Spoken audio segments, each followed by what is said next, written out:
Original side daily list item number 1 for judgment.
Appeal allowed.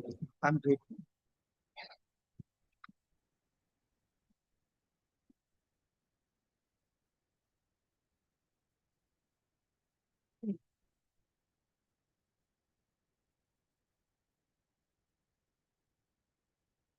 Item number 2.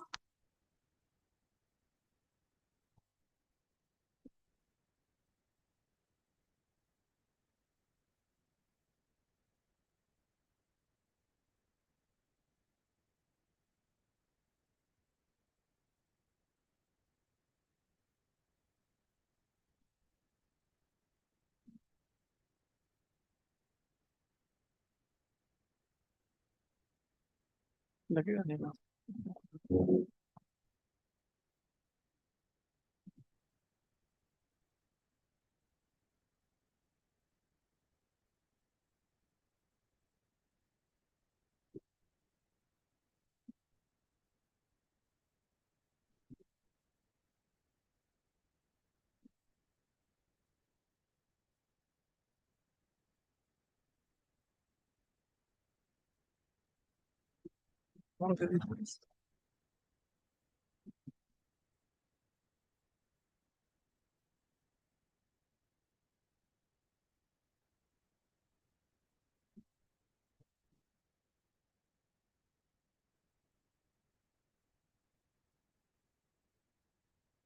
Appeal allowed.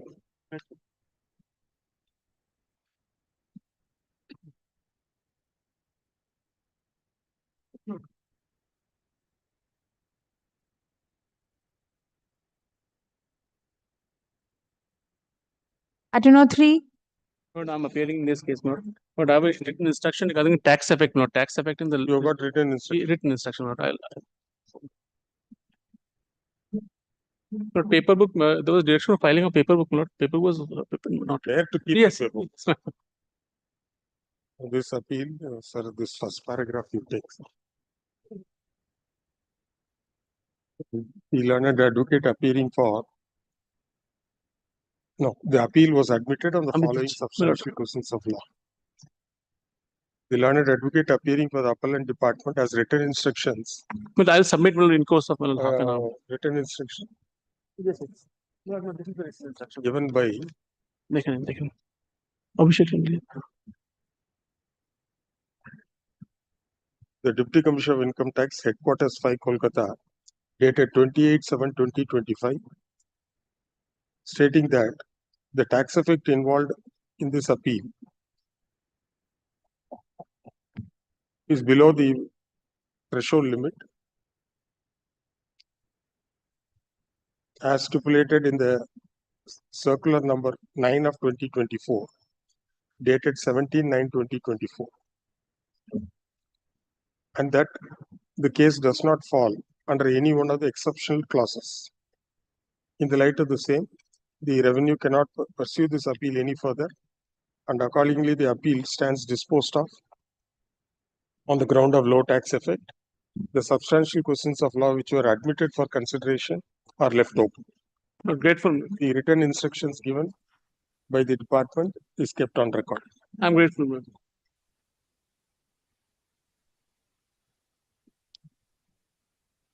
Item number 4. My lord, I am appearing for item 4. Ah. My lord, I am praying for 1 week's time, my lord. Who will appear for the department? What is the issue involved, Mr. Agarwal? My lord, 80 IC deduction. Ah. My lord, the 10 years, it is available for 10 years, my lord. And the issue is, what is the initial year? Because our contention is that initial year which the department is taking, in that year we had trial production, not commercial production. Whereas tribunal has come to a conclusion that that trial production is actually the commercial production. But there are some decisions on this issue, no? My lord, all of a sudden it has come up this morning only. No, this were all these cases were placed in the warning list. I'm weeks sorry, back. my lord. I'm sorry, my And lord. who will appear for the department? Tilak Mitra is appearing. Okay. We have heard Mr. Subhash Agarwal, learned advocate, appearing for the appellant SSC, and Mr. Tilak Mitra, learned standing counsel, appearing for the respondent department. At the request of the learned counsel for the appellant, list after 2 weeks. Deeply obliged. Item number 5. At 5, I am appearing for the appellant, my lord. I have not filed vokalatnama. I will file vokalatnama. In the meantime, I have to serve them because they have newly engaged. We may be given copies of the I will give, my lord. paper. So Monday week or after 2 weeks, whatever your lordship will, my lord. Yes, sir. What has happened in this Mr. matter? Khaitan is What has happened in this matter? The appeal is directed against an order under section 263. So thereafter there have been proceedings. The tribunal rectified its order, whereby my appeal was dismissed against the 263 order, and thereafter give effect proceedings were there in which the tribunal has passed orders. Finally, the assessing officer has passed an order granting me, restoring my original assessed income. So in case the revenues accepted all those, then it will not be necessary for me to press this. So I can give copies to my learned friend. So 263 order was subsequently, I mean, you lost before the tribunal. Yes, that's why I came before this honorable court. And subsequently, this impugned order was modified by the tribunal. There's a rectification. Rectification 154 order. Yes. Matter went back to the AO. Lordship. And AO passed an order accepting the assessee stand. But before that, the AO, before that rectification, the AO had passed orders. So those matters traveled up in appeal. And before they went. Pursuant to the 263 order, he gave a giving effect to assessment order, yes, which was an assessee's favor. May I just explain? But there was before the tribunal rectified its order, the officer had given effect to the commissioner's order under 263. So that was adverse to me. The officer also rectified that order, the order passed under pursuant to the 263 direction. So there were 2 appeals before the commissioner appeals, which in which in one of the matters, the 154 matter, I partly succeeded. The quantum matter, I lost. So I was in appeal before the tribunal. But the part in which I succeeded, the revenue went to the tribunal. So the tribunal then, in view of its order on the miscellaneous application, sent everything back.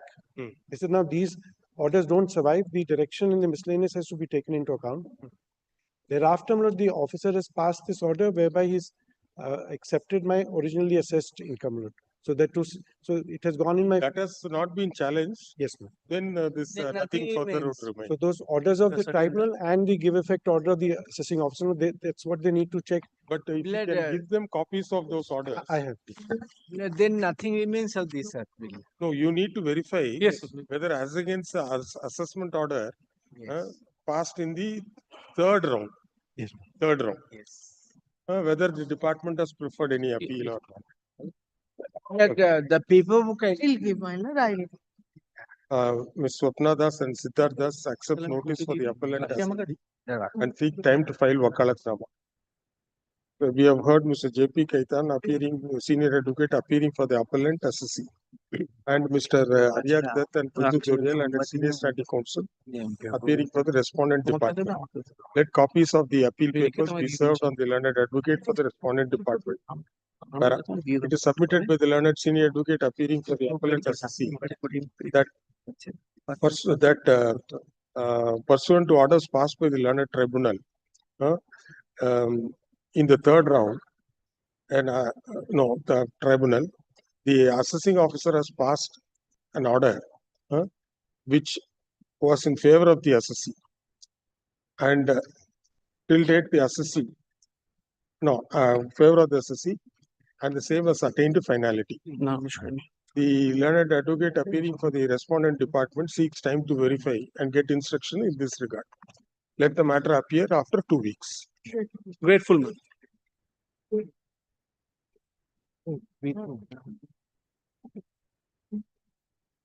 Item number 6. Milord, this We matter, appear in work with the appellant, Milord. Milord, I would request some papers, Milord. You don't have papers.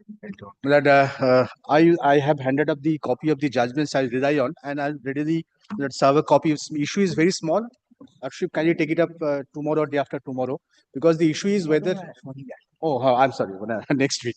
The issue is very simple. Milord, this covered that whether the definition of the turnover as appearing in section 44 AF, that's a presumptive tax, whether it includes the VAT and turnover tax and all. So there is a directly on the decision on the points considering section 44B, Madras High Court, Delhi High Court, affirmed by the Supreme Court, Uttarakhand High Court also. This is the turnover, which is not the calculate the amount. If it is more than 40 lakhs, then 44 AF will not apply. Now the sales figure, which is not shown by the SSE, that is below 44, but the assessing officer added the VAT and the turnover tax to that sales figure. So whether that is not includable in the total turnover in terms of section 44A to get the benefit of section 44A. 44A not says that in case of retail business is a presumptive tax 5% of the total turnover. The question of the framed on that point. But I hand Arjuk, Joshua. Milord,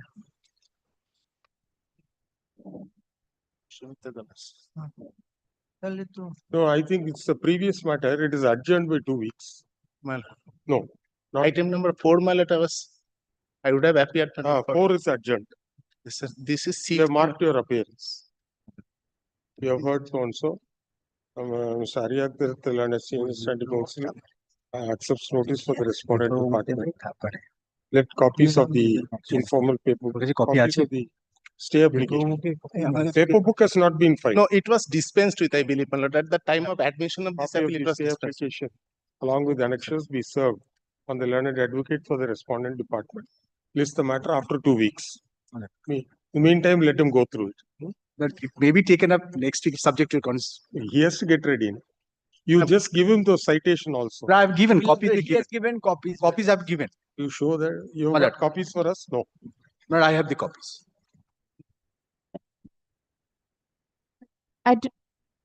Wait. না হ্যাঁ তুমি দিয়ে দাও দুটো করে copy দিয়ে দিই এই আরেকটা কপি এই জশ সাহেবকে দিন একটু আছে আছে সব জাজমেন্ট রেকর্ডে আছে একবার সেকেন্ড নতুন জাজমেন্ট একটা দিচ্ছি It is there in the record. New judgments, just handing out the new judgments.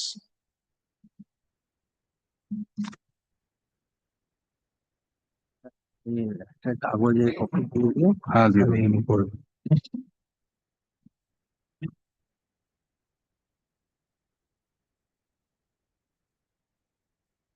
Delhi High Court, the 380 ITR 130 that considered the Supreme Court judgment, Lakshmi, 290 ITR, following the Chorungi says below. Your Lordship, Chorungi says below the tax which was collected, which is not deposited, that will be included. But the tax which is not the pass on to the customers, that the VAT and turnover tax, That No, will not these be. judgments are not reported in ITR or something. No, this is Delhi reported in 380 ITR. I've given copy from All right. EJOREX. You just go through I this. will go through this. But I'll just note. Yes. Next one.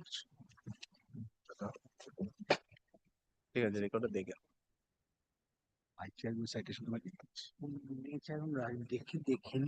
রেকর্ডে আছে, রেকর্ডে আর কেউ আছে দেখে নিও। I don't know, 7.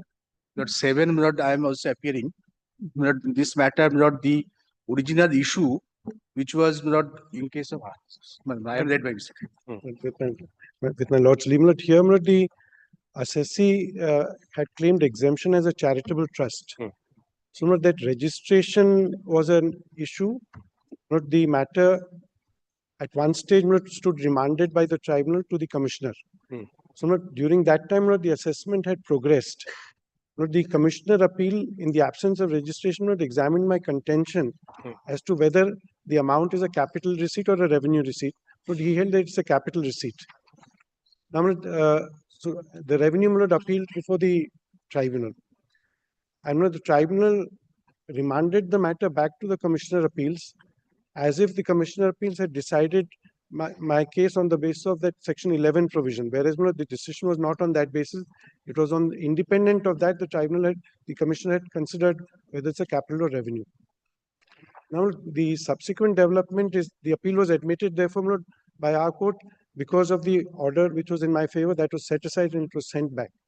So, in the meantime, the registration has been decided in my favor. So, I'll just check from the assessing whether the commissioner appeals, since the matter was sent back, whether it is still there or as to whether it's traveled up, because based on that, the matter can then a view can be So taken. if it has not been decided based on this registration, you have to succeed. Yes, so therefore, I'll just get that part clear, and in a couple of days, I think we'll have that clarity. All right. So we have heard so and so at the request of the learned advocate for the appellant, list after 2 weeks.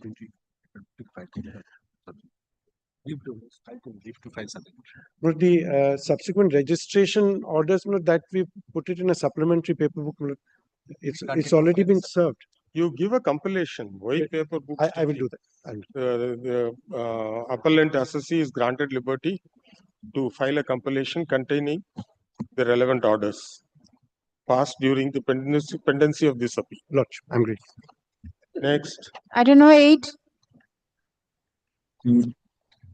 My item numbers 8 and 9. I'm being led by Mr. Khetan. But here, the 260A appeal, there's a writ petition also by the revenue. On the same point, the question is whether the service tax has to be taken as a part of the gross receipts under section 44 BBA. It's a presumptive tax, a rate is applied to the gross receipts. So whether service tax, which has no income element, whether that should be taken as a part of the gross receipts, because the assessee collects and deposits it to the government. So the point has been decided with reference to section 44 BB, provision in parimaterium, where the similar controversy arose. But against one of the matters, the revenue had taken it up before the Supreme Court. The Honorable Supreme Court is pleased to not grant leave.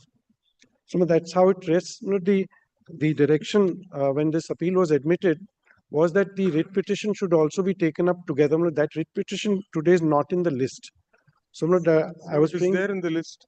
That is the WPO 123 of 2018. 123 is the case of the other assessee, same point, but 122 is of this particular assessee.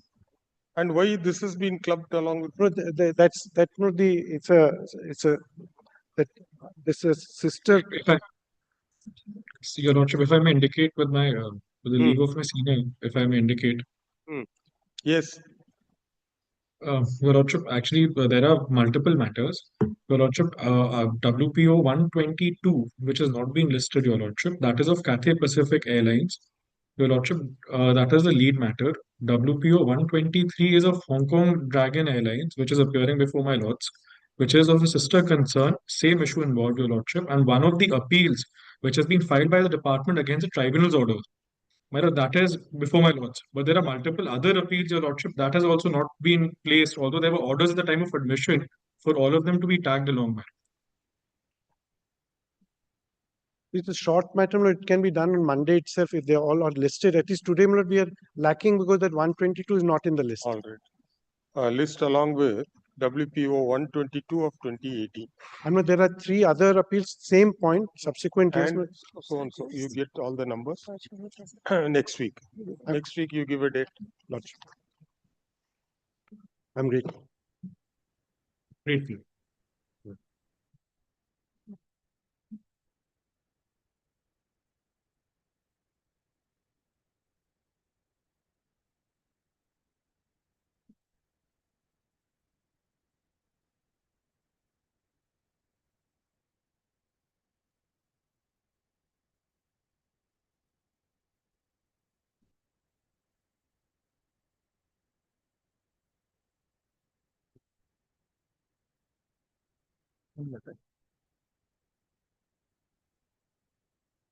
Item number 10.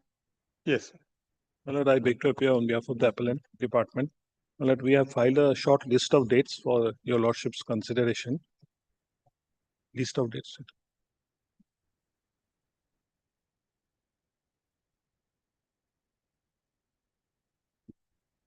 My lord, basically, my lord, this is with regard to the order of the tribunal granting interest in respect of the refund which has been made by the department from a date when the amount payable to the respondent has not crystallized. My lord, what happened, my lord? If your lordship will kindly see that the serial number 1, he has filed 12 shipping bills for exportation of so-and-so from Haldia. They were assessed with the duty of 300 per metric ton based on the declaration of the exporter. This is the self-declaration. And they paid the customs duty without any protest and the goods were cleared. Second is, thereafter the respondent requested for finalization of provisional assessment and consequential refund of duty. Therefore, he requested on the serial number 3, the respondent requested for correction of errors as claimed to have been happened in the aforesaid 12 shipping bills in declaring FE content in terms of the provisions of 154 of the Customs Act.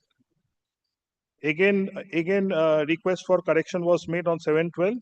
Thereafter, if your lordship will kindly come to the serial number 5, it was disallowed by holding that's since the shipping bills were assessed based on declaration of the exporter, there was no clerical, there was no mistake, clerical or arithmetical on the part of the assessing officer in the assessment of the 12 number of shipping bills.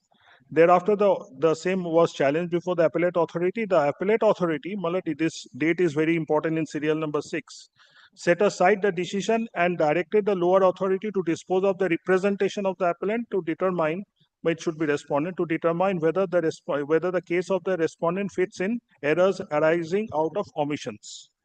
Thereafter, it was adjudicated in serial number 7, which again rejected his rectification of errors.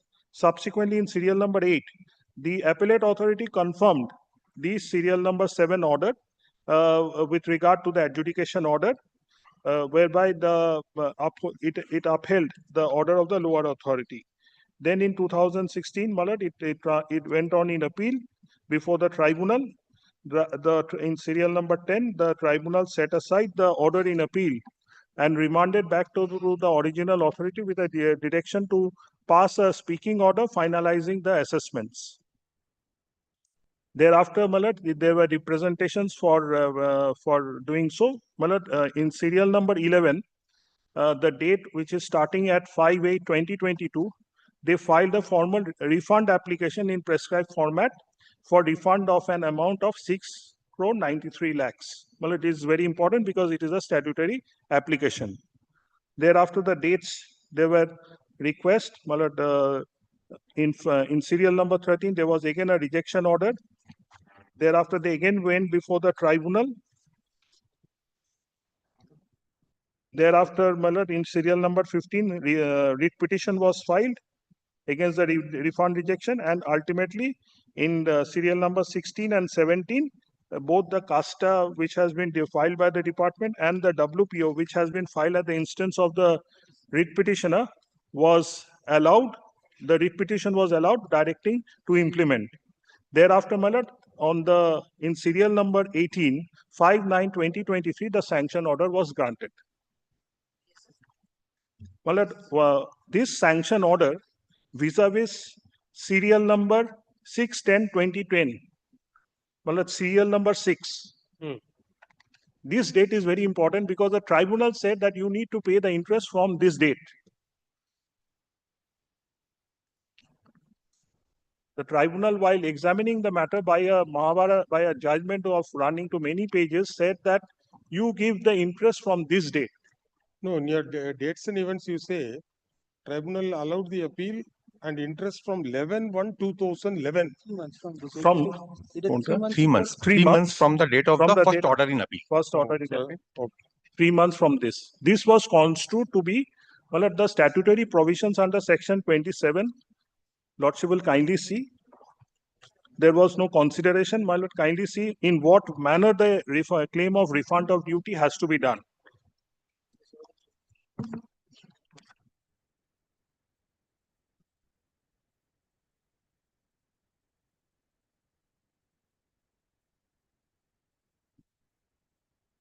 My lord, also, if your lordship is looking at the list of dates, my lord, the statutory application for interest arose on 13 September 2023, serial number 20. Because since it is regulated by a statute, there Now can, you have granted him interest from the date of sanction.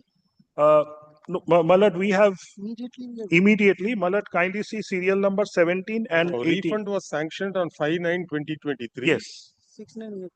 And on 6/9, the next date we have Say paid. you have, Yes. so according to you, no interest is payable. Because, my lord, also consider serial number 20, 13/9/2023, he filed an application. The respondent filed an application after receipt of the refund that is on 13 September 2023 regarding alleged delayed refund and demanded interest of 13 crores 17 lakhs in respect of the sanction order of rupees 6 crores and odd. At the rate 12% interest. Let us see the tribunal's reasoning. Well, at once, my lord, the statute. Ah. Statute is very important. Customs Act. Customs Act, please. Customs Act. Customs Act. Section 27.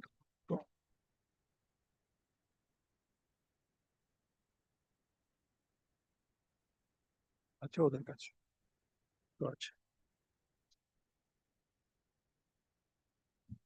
well, section 27 is the statute which covers the field with regard to the refund of duty.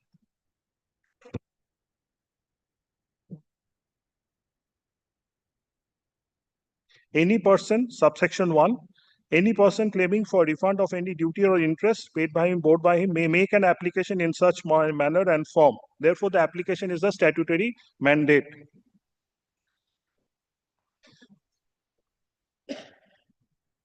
(27)(1). Only I am limiting to my argument with regard to the word application. There must be an application. Because his original, I'm again going back, his original claim is with regard to the correction of errors, which has been self-assessed by him. He says that since the FE content which has been put by me is not correct, you kindly correct the same. And as such, thereafter the consequential reliefs will follow. The department, on whether it is right or wrong, did not agree at all with his submission and rejected the same from time to time. Ultimately, by the order of the division bench in CASTA and in the original in the WPO, well, thereafter the correction was done. So until and unless the cause of action with regard to the correction was done, then only the cause of action starts with regard to his claim for refund. Because this correction is related to his refund. If I do not correct it, there is no refund. That is my first argument. And it is a mandate of the statute because there cannot be any discretion left with the statutory authorities to exercise any discretion until and unless the statutory compliances are complied with. Therefore, my lord, section 27, claim for refund of duty, may make an application. Any person claiming refund of any duty or interest may make an application in such form and manner as may be prescribed. Then in 1A, the application under section 1 shall be accompanied by such documentary or other evidences. Therefore, the application, I'm relying on the word application along with the documents. As the applicant may furnish to establish the amount of duty or interest in relation to which refund is claimed was collected from or paid to him under the incidents has not been passed to any other person. Therefore, there must be an order or a legitimate crystallization of a demand, of a admitted demand by which the refund has to be allowed. Thereafter, my lord, subsection 2, if on receipt of any application, the assistant commissioner so and so is satisfied that the whole of any of the duties so and so paid by the applicant is refundable. Subsection 2.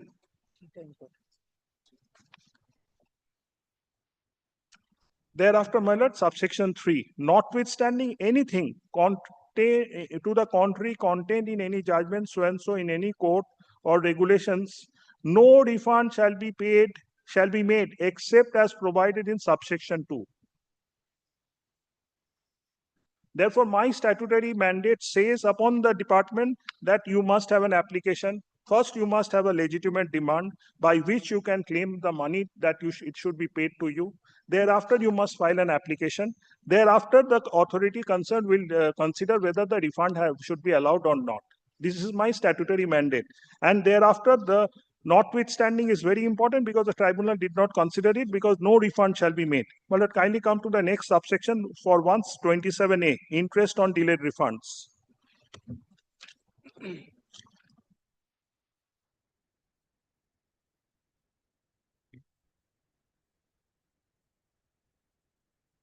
Yes. Malat, if any duty ordered to be refunded under subsection 2 of 27, Malat, as I have referred earlier, to an applicant is not refunded within 3 months from the date of receipt of application under subsection 1 so and so, there shall be paid to the applicant interest at such rate not below 5% and not exceeding 30% per annum as is for the time being fixed by the central government by notification in the official gazette on such duty. I'm relying on the words on such duty from the date immediately after the expiry of 3 months from the date of receipt of such application till the date of refund of such duty. Therefore, the interest component is also defined, the manner in which the interest is to be calculated, in what manner is to be done, and it refers to subsections 27(2), which says that on receipt of any application, the amount is to be refunded. Which is the statutory form under which he Over here.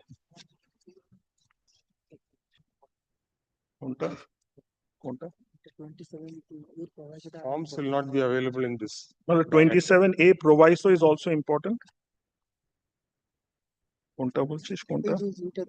Provided where any duty order to be refunded so and so in respect of any application under subsection 1 of that section made before that date, received as an is not refunded, they shall be paid to the applicant interest under this section from the date immediately after 3 months till the date of.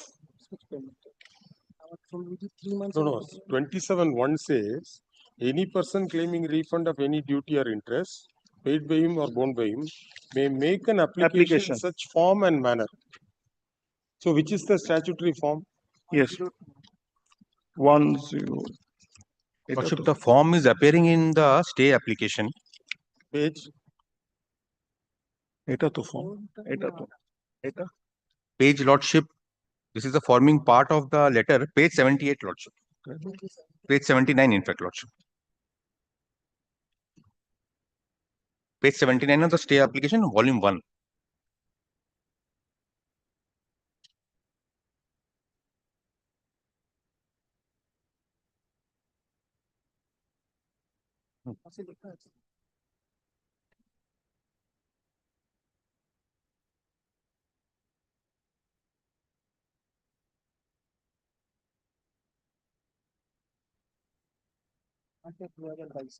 And this has been submitted on. Lordship, this is the part By of weight my 2022. letter, Lordship, which is in page 70 for implementation of the tribunal's order. Page 70, Lordship.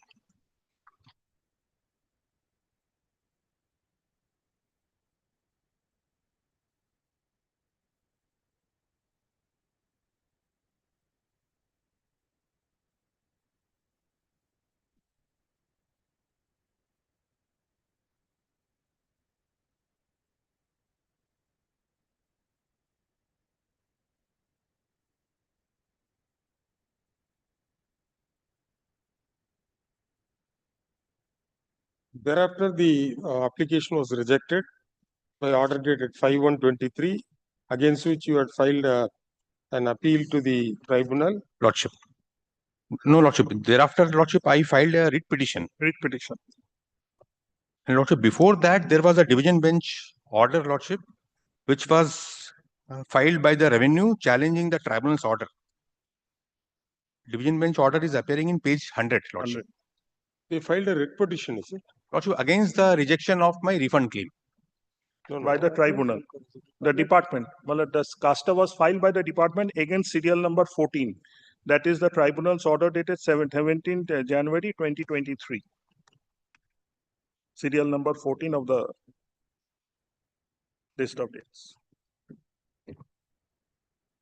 Lordship, may I submit my compilation, Lordship? This will assist, Lordship, entire sequence. One synopsis, Lordship, and compilation, which will be very important, Lordship, to appreciate the circumstances under which the tribunal has considered two aspects, Lordship. Malad, only Malad, we will be referring to the ITC judgment.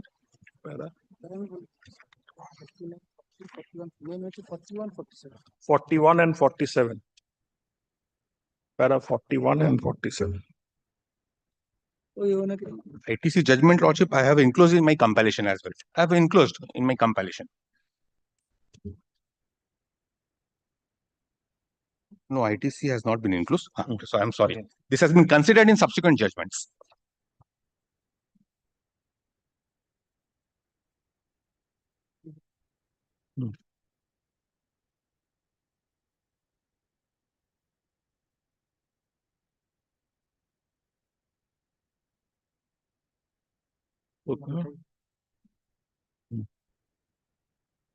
Malad, para 41, it is apparent from provisions of refund that it is more or less in the nature of execution proceedings. It is not open to the authority which processes the refund to make a fresh assessment on merits and to correct assessment on the basis of mistake or otherwise, which is also applicable, Malad, in my respectful submission. Then paragraph 47, when we consider the overall effect of the provisions prior to amendment and post amendment of the Finance Act, we are of the opinion that the claim for refund cannot be So entertained. according to you, only after the tribunal's order was implemented, the refund claim When becomes we payable. made that, when the payable, because my lord, it is not an automatic thing that I had taken the money and there was no question for correction or There was an amendment. adjudication right through. Yes, the correction, until and unless there is a correction from the appropriate authority that the correction is done, then only his right for claim of refund crystallizes. Then the correction was done on 5 September 2023, serial number 18 by the appropriate authority. Serial number 18, Now, the appeal filed by the department, CASTA 2 of 2023, Lordship, is against which order? against the order of the tribunal, which is at serial number, Oh, right. Page number 100. Tribunal dated 28th July 2020. Lordship, Where is that order? Page 66. page 100. 66, Lordship. 100, I think. 100 It is is tribunal's order. no. Lordship is asking for tribunal's order. Old order. The order of the tribunal dated 28/7/2022. Lordship. Page 66. 60. 56 to 60.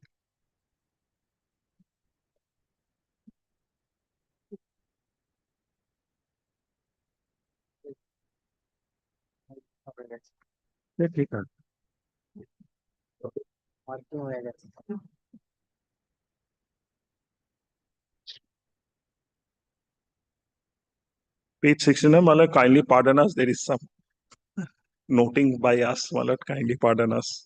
Do not take it amiss. Para 7 onwards.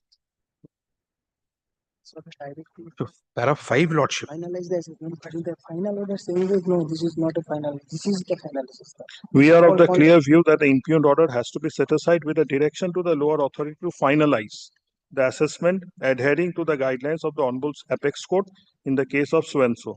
In view of the order above, the order is set aside and the appeal is allowed by way of remand to the original authority with a direction to pass a speaking order finalizing the assessments. It is also directed that the relief as per notification number so-and-so be also be given, taking into account the test report, needless to reiterate the consequential benefits, if any, be given to the appellant as per law. So previous paragraph, Yes, Malad. this Gangadhar, Para 5, Lordship. Para para 5. 5. So Honorable Apex Court so-and-so was to be applied to determine the iron content of on the basis of the exported weight of iron ore fines, which would include the weight of moisture in it. Commissioner Appeals has categorically observed the assessing officer had assessed the duty not on the basis of the gross weight, including the weight of moisture, but had determined the iron content on the basis on dry wet basis.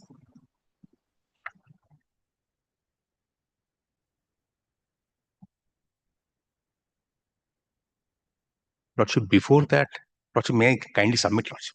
Hmm. Lordship, before Lordship, to appreciate this finding, Lordship, it will be very important, Lordship, to take the first order in appeal, which was passed in the assessor's appeal, Lordship.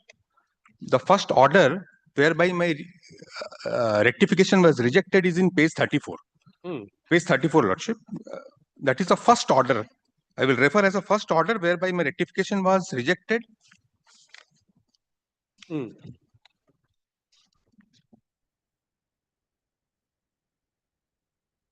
34. Now, Lordship, specifically that 154 of the Customs Act, Lordship, that rectification will not be available in this case. That is the finding of the learned assistant deputy commissioner. Hmm. Now, Lordship, thereafter I file appeal before the commissioner appeal, which starts in page 35.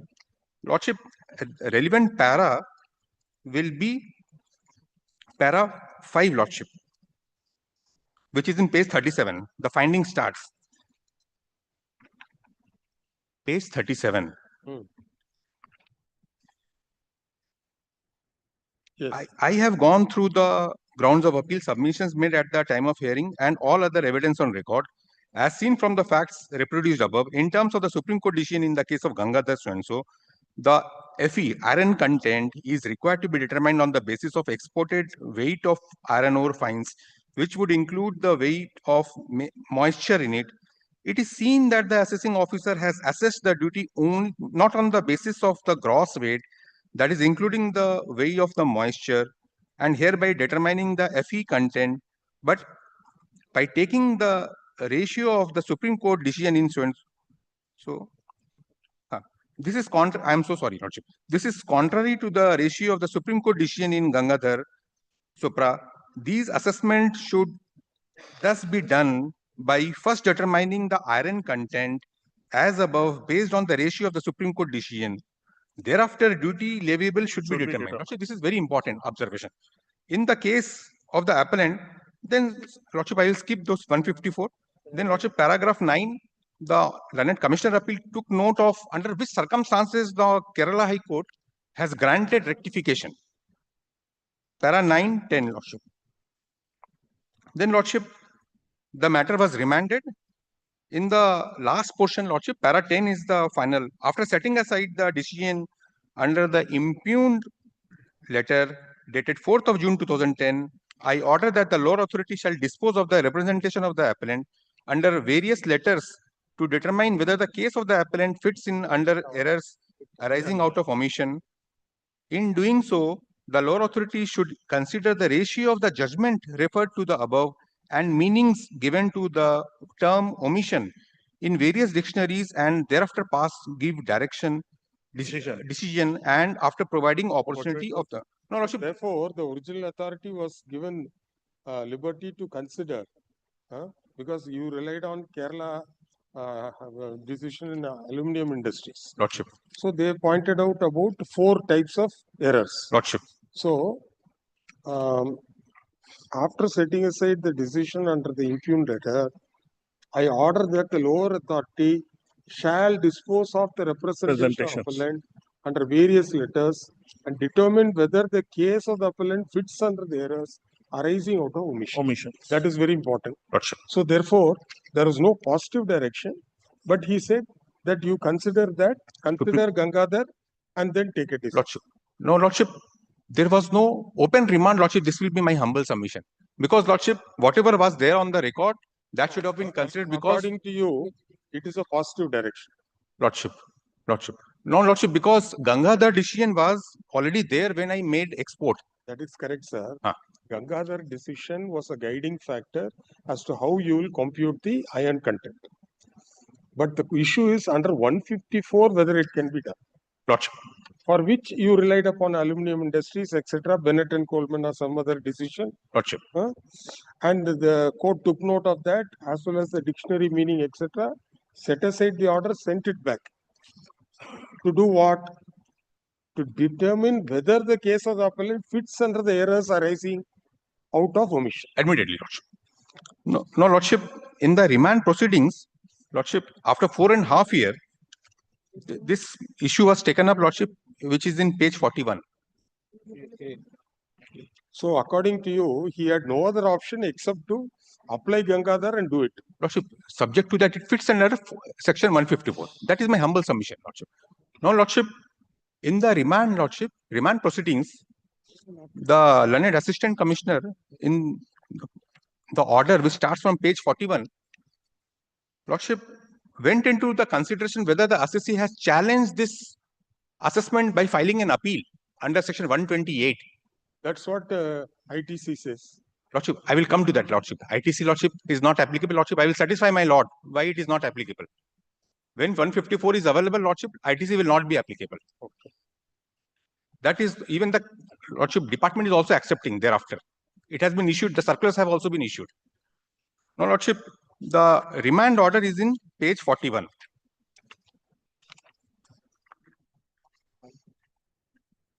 Now, this order has been passed, Lordship, after 4.5 years. You should have filed a writ of mandamus. And Lordship, why, Lordship, my rectification was disallowed, Lordship, the relevant finding is in page 46. Yes, 46 first paragraph.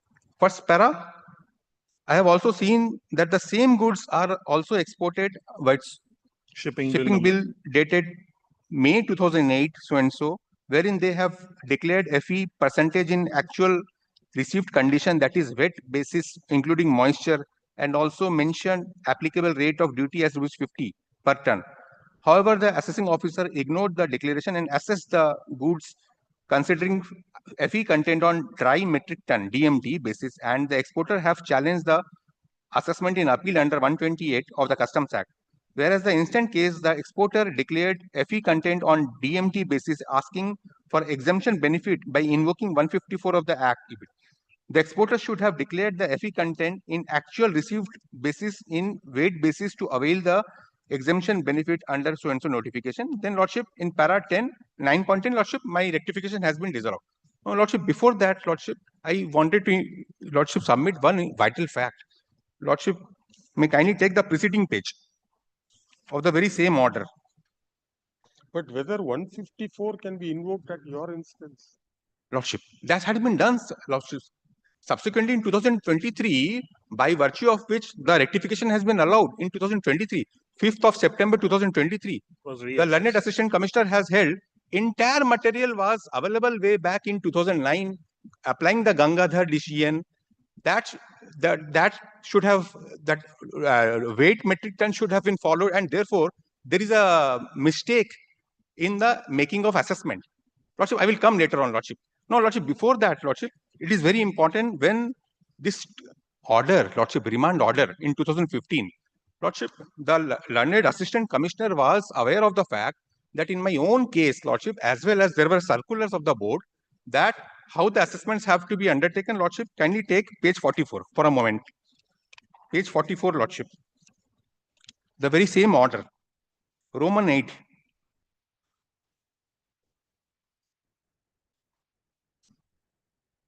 Yes, sir. That in the order in origin dated 28th of April 2010, the Commissioner of Customs has dropped the proceeding of the department with an observation that the iron content should be determined in the line of the Supreme Court in the case of Gangadhar and so, therefore so and so. Thereafter, Lordship, subsequent page, para 9.3, where he takes note of that my own appeal for the subsequent period, para 9.3, that we have filed an appeal. And Lordship, this has been decided, this Lordship appeal was decided on 15th of July 2011, which I have enclosed in my today's compilation in page 15.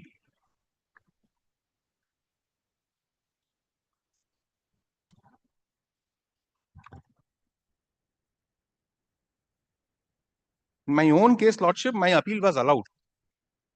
Now, Lordship, why I am submitting, Lordship? Because, Lordship, in 2015, Lordship, when this remand proceedings was being carried out, the London Assistant Commissioner was completely aware of the fact that how it has to be done, how the assessment has to be done. And there were board circular in 2012 also. And Lordship, what Lordship? But the problem is, now they cannot reopen that because they have already rectified it, implemented the direction of the tribunal, sanctioned refund. This 154 point they cannot raise now. Lordship, the question of reopening does not arise here, Lordship. I'm Now the trying to interest. say something in your favor, you're not able to understand. Lordship, I'm so sorry. I'm so sorry, Lordship. See, you don't harp upon all these things. Prime facie, if you ask me, your application was not maintainable. 154. It is at the instance of the department, it can be done. Whether it is a clerical mistake, etc., of a listed company, it's unbelievable. Okay, but then they are stopped from reopening this issue because the matter traveled up to tribunal and a writ order was issued, implement the direction of the tribunal. They have done so. They should have carried the matter on appeal. As against the rejection of your casta, you should have carried it on appeal, number one. Number two, as against the direction in the writ petition, you should carry it out on the intra-court appeal, etc. So you cannot raise that 154. So don't go up to that stage. You please confine your argument saying that on and after my, that is,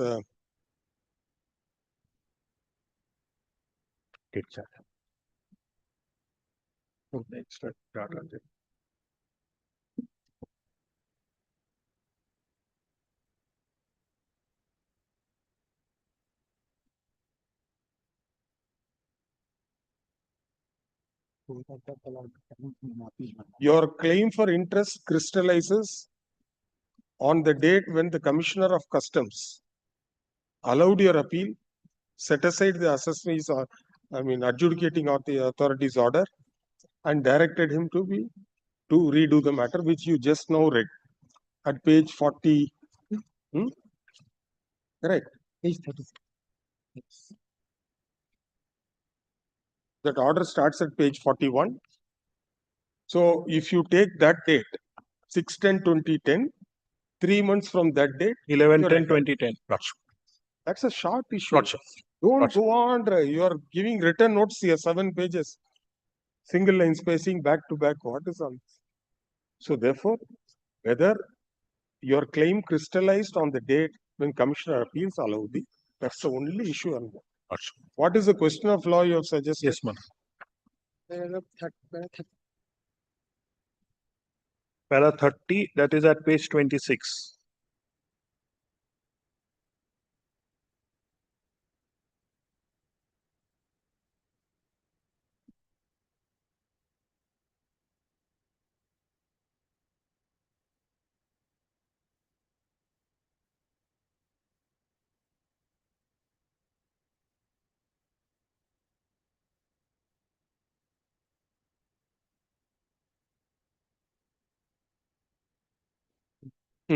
Question B.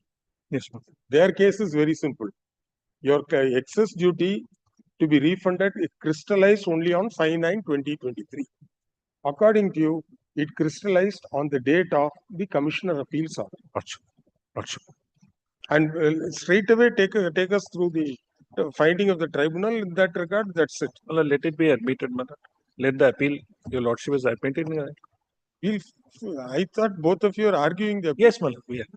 No, you just take us through the. Where is the tribunal's order? Lordship, the tribunal's order starts from page 154. 154. And Lordship, before that, Lordship, may I take to the Lordship division bench order, Lordship coordinate bench, which was.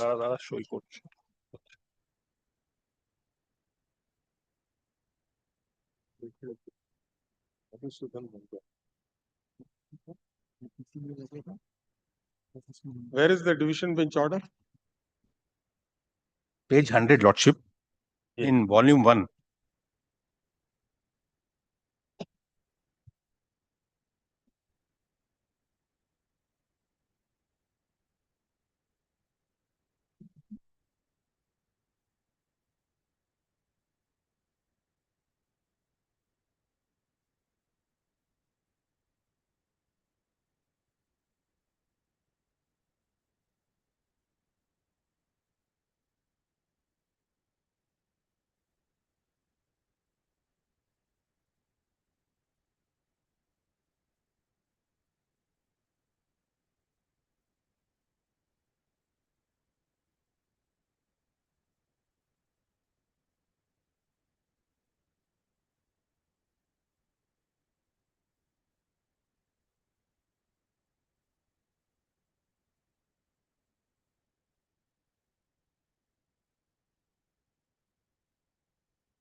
It was dismissed on the ground no substantial question of law. Now, please show the tribunal's order which they had challenged. Page 154, Lordship. Back and forth. It's in second volume. Lordship, the finding. No. The tribunal's order, which was 2016 order. Yes. Lordship. I'm sorry, Lordship. This is 2022 order, page 66. First volume, Lordship, page 66.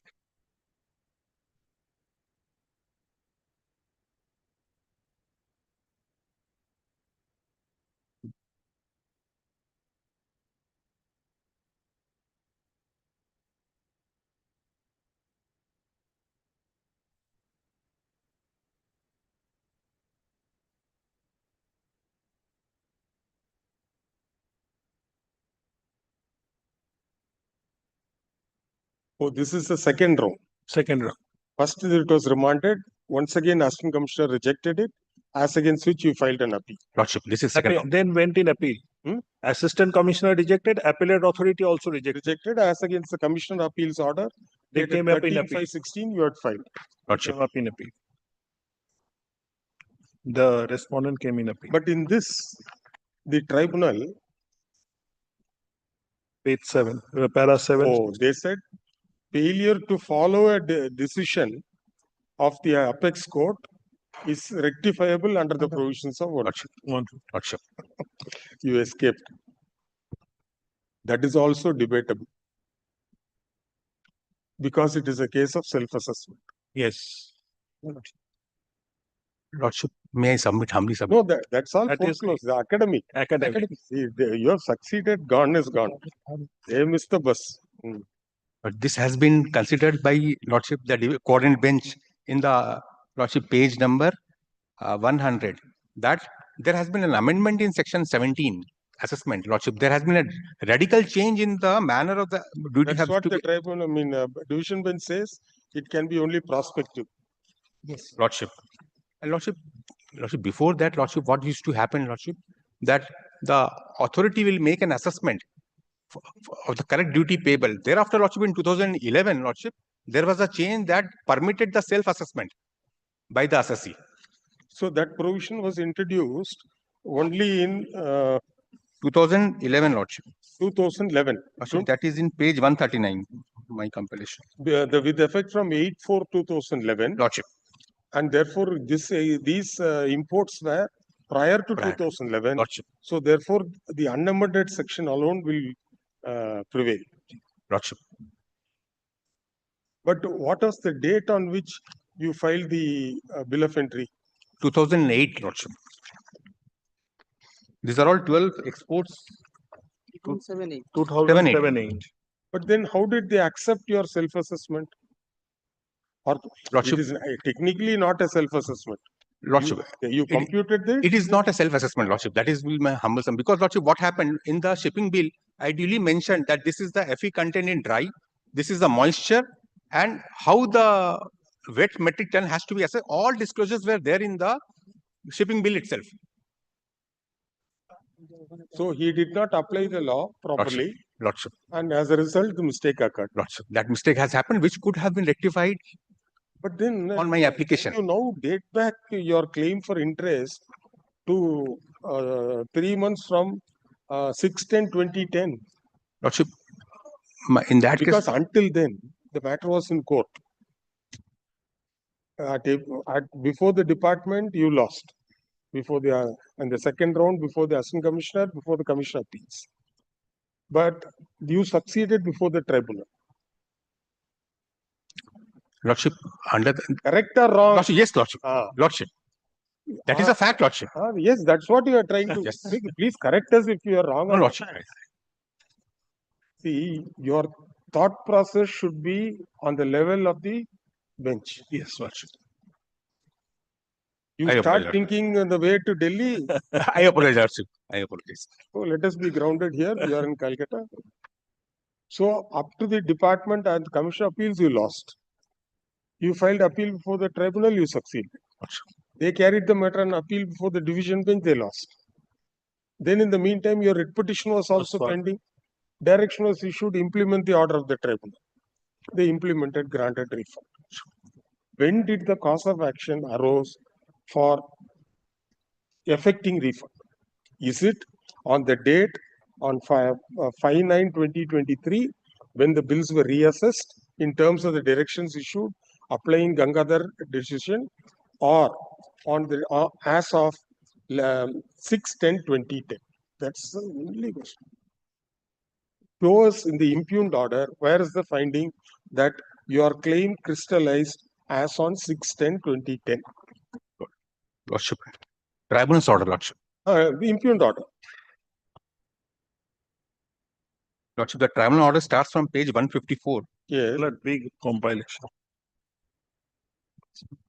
And Lordship, the finding will be from para 27.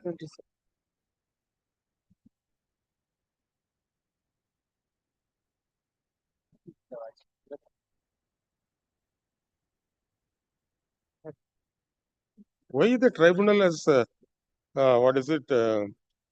scanned all your letters and put it in between the order? Yes, such a big compilation. But Lordship, that Page number? Lordship, page number. Page 13, internal page 13. 187, I think. Lordship, page 186, 187, Lordship, effectively, from clause A. No, 186, sir. Lordship, that is Therefore, the refund examined and thereafter subsequent page, clause A. on going through the letter. Yes.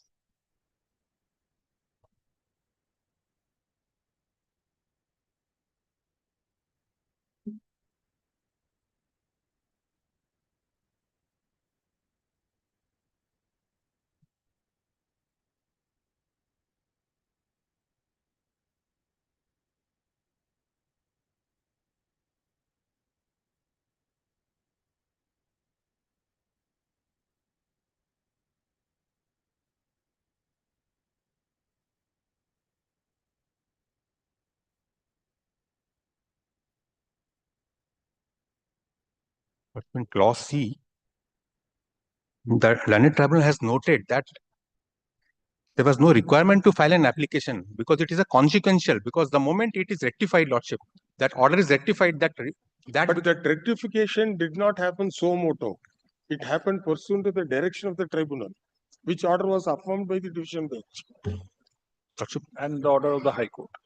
If suppose they had accepted your 2009 letter and rectified it and did not grant refund, your claim crystallized as on the date High when Court the order rectification took place. No, But here it is by operation of law or the direction of a tribunal affirmed, which order was affirmed by the division bench, this rectification took place.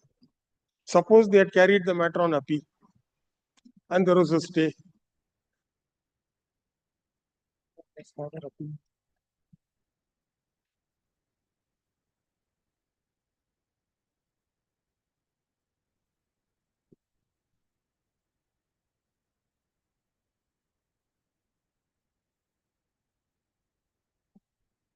No, this observation I think is incorrect.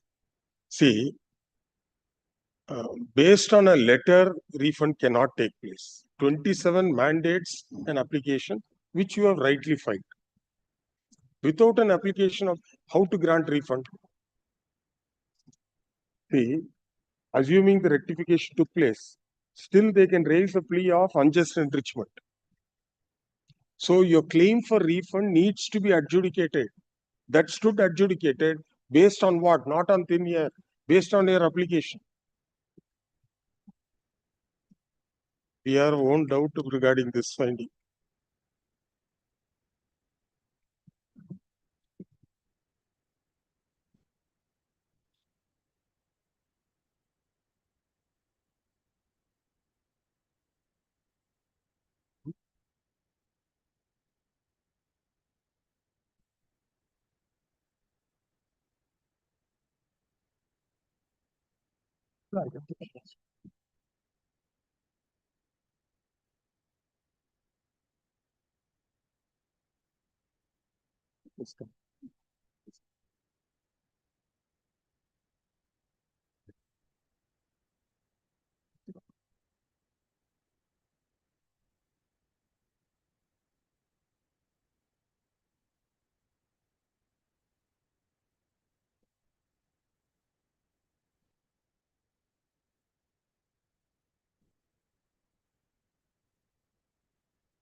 Please come to para 30,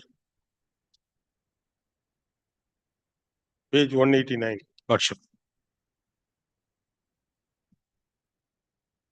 May I read, Lordship? 30.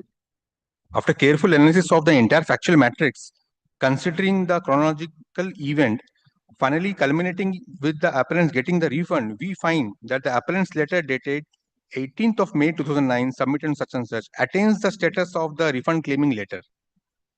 After much follow-up, the request for rectification was rejected in May 2010. On appeal, the Commissioner Appeal White order in appeal dated 6th of October 2010 held that rectification in terms of section 154 is required to be carried out.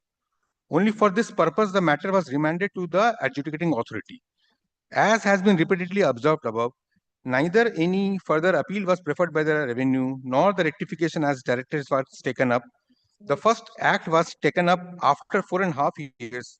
The last act was after multiple intervention of the Honorable High Court and Tribunal was only completed by reassessment order dated 5th of January 2023. 5th of September.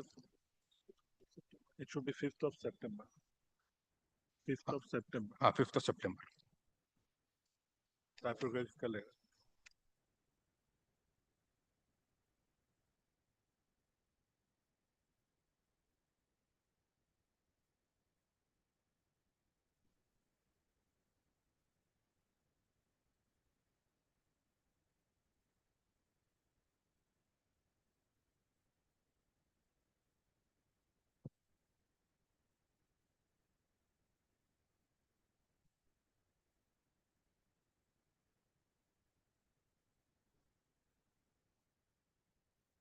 Ada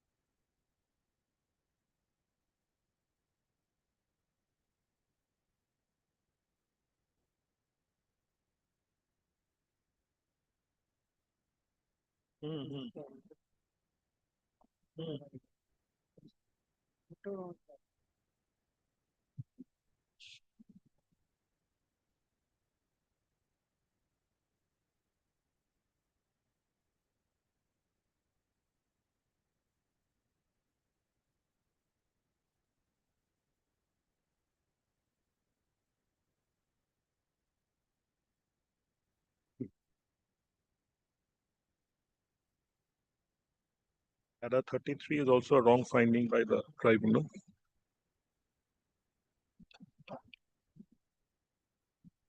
Factually incorrect, para 33.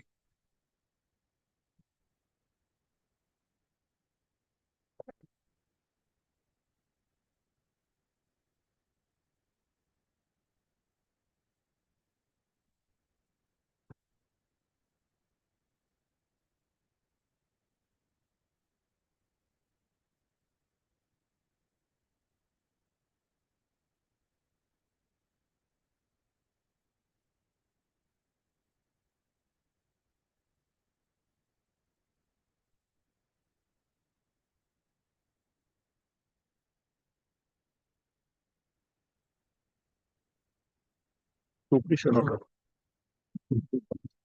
Okay.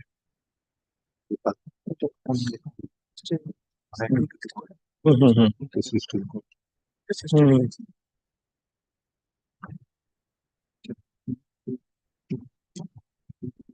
Not good.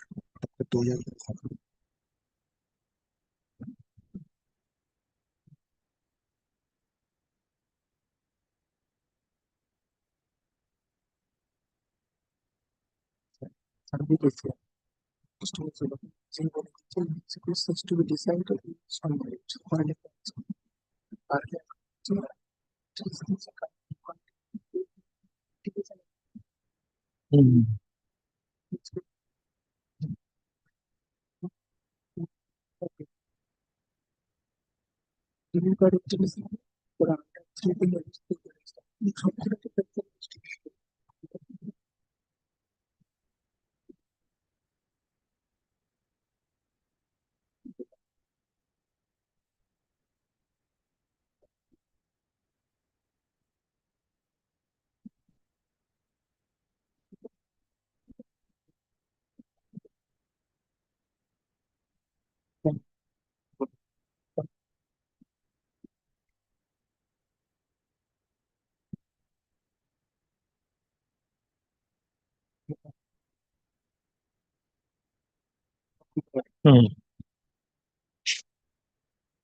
Yes.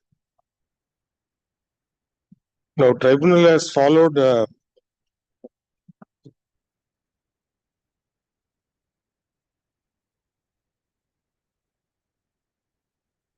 Ranbaxy, Ranbaxy and Sandvik Asia, and other coordinate bench of the tribunal, Lordship. And Lordship, the finding is in page para 43, the conclusive finding, page 197. we have read through. Lordship, I have to make one submission, Lordship. But whatever, Lordship, the tribunal has considered the date of 2010 order in appeal 3 months, Lordship. And Lordship, we are, Lordship, focusing as to section 27, which I have to make an application for refund, formal application, which the learned tribunal has noted that is not required, it is consequence. Lordship, my humble submission, Lordship, may kindly take my compilation, case law compilation, page 93.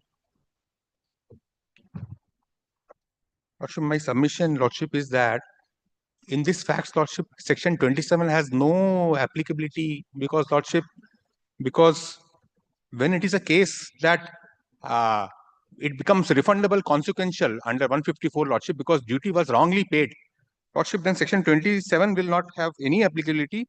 This is the Bombay High Court judgment, Kesari Steel, Lordship. The relevant finding is in para 4, Page number. page 93 of my compilation, case law compilation.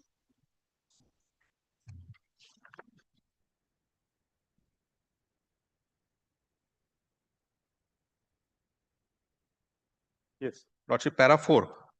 Lordship, I will read the relevant finding You read in a some facts also.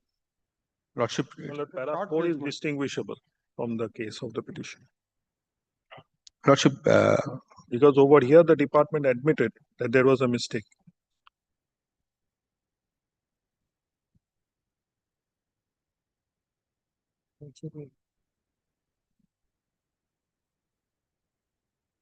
Lordship, in my case also, Lordship, it has been conclusively, it has been at last, Lordship, it has been accepted that in 2023, dated 5th of September 2023, it has been accepted that there was a mistake.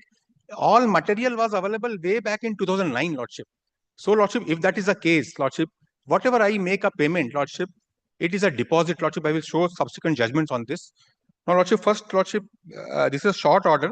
No, but that issue has been decided against you by the tribunal. You took a stand as if the assessment was provisional. In the last paragraph, tribunal says reject. Lordship, So I'm not into the no, provisional then assessment. the concept of deposit doesn't arise. No, if it is a case of provisional assessment, you did not seek for provisional assessment.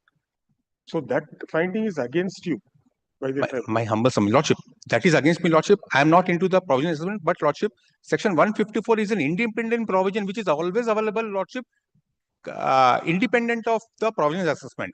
154, Lordship. Now, Lordship, para 4 is the relevant finding. In our view, the present case, there was no question of at all applying the provision of section 27 of the Act. The Assistant Collector of Customs pointed out that there was a mistake in recovery of so and so from the petitioner. For that purpose, the petitioner made an application for refund. Section 154 specifically provides for correction of clerical or arithmetical mistake in any decision or order passed by an officer of the customs under the Act. Once that is corrected, the petitioners are entitled to have refund of the said amount which is paid due to the arithmetical mistake. Now, Lordship, in other judgments, Lordship, it has been held. Mistakes could be either on account of fact or account of the law, application of law.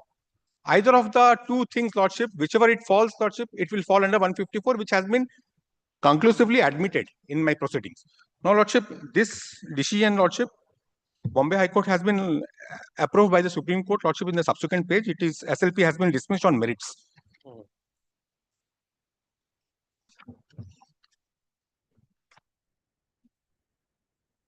Yes. Now, Lordship, thereafter, the Karnataka High Court decision in DHL Express. 95. No, Lordship, what happens, Lordship, when I make a payment, Lordship, erroneously, Lordship, this will take the color of deposit. Okay. Lordship. Now, Karnataka High Court, Lordship, noted in para 8, after taking into consideration Kesari Steel, Supreme Court, approved by Supreme Court, Lordship, in para 8, what was page 97, Lordship, compilation page 97.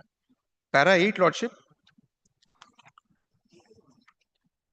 the learned counsel for the appellant company has argued before this court, and the tribunal has miserably failed to appreciate the ratio laid down by the Supreme Court in the case of Mafatla and so and so, wherein it has been wherein it has been categorically held that the refund of the amount duty paid without authority of law, the relevant provisions applicable are of Limitation Act and not of the one specified in.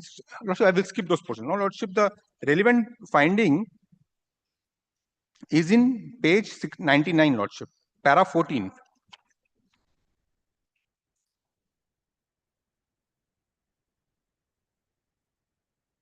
More specifically, Lordship, para 15.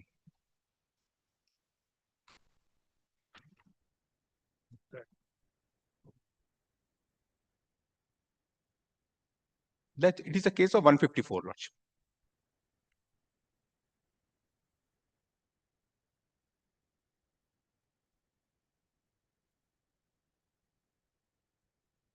Lordship, in para 16, KVR construction, again, Karnataka High Court, Lordship, this has also been considered. KVR construction has been followed by many high courts, Lordship. Well, this one is relating to limitation.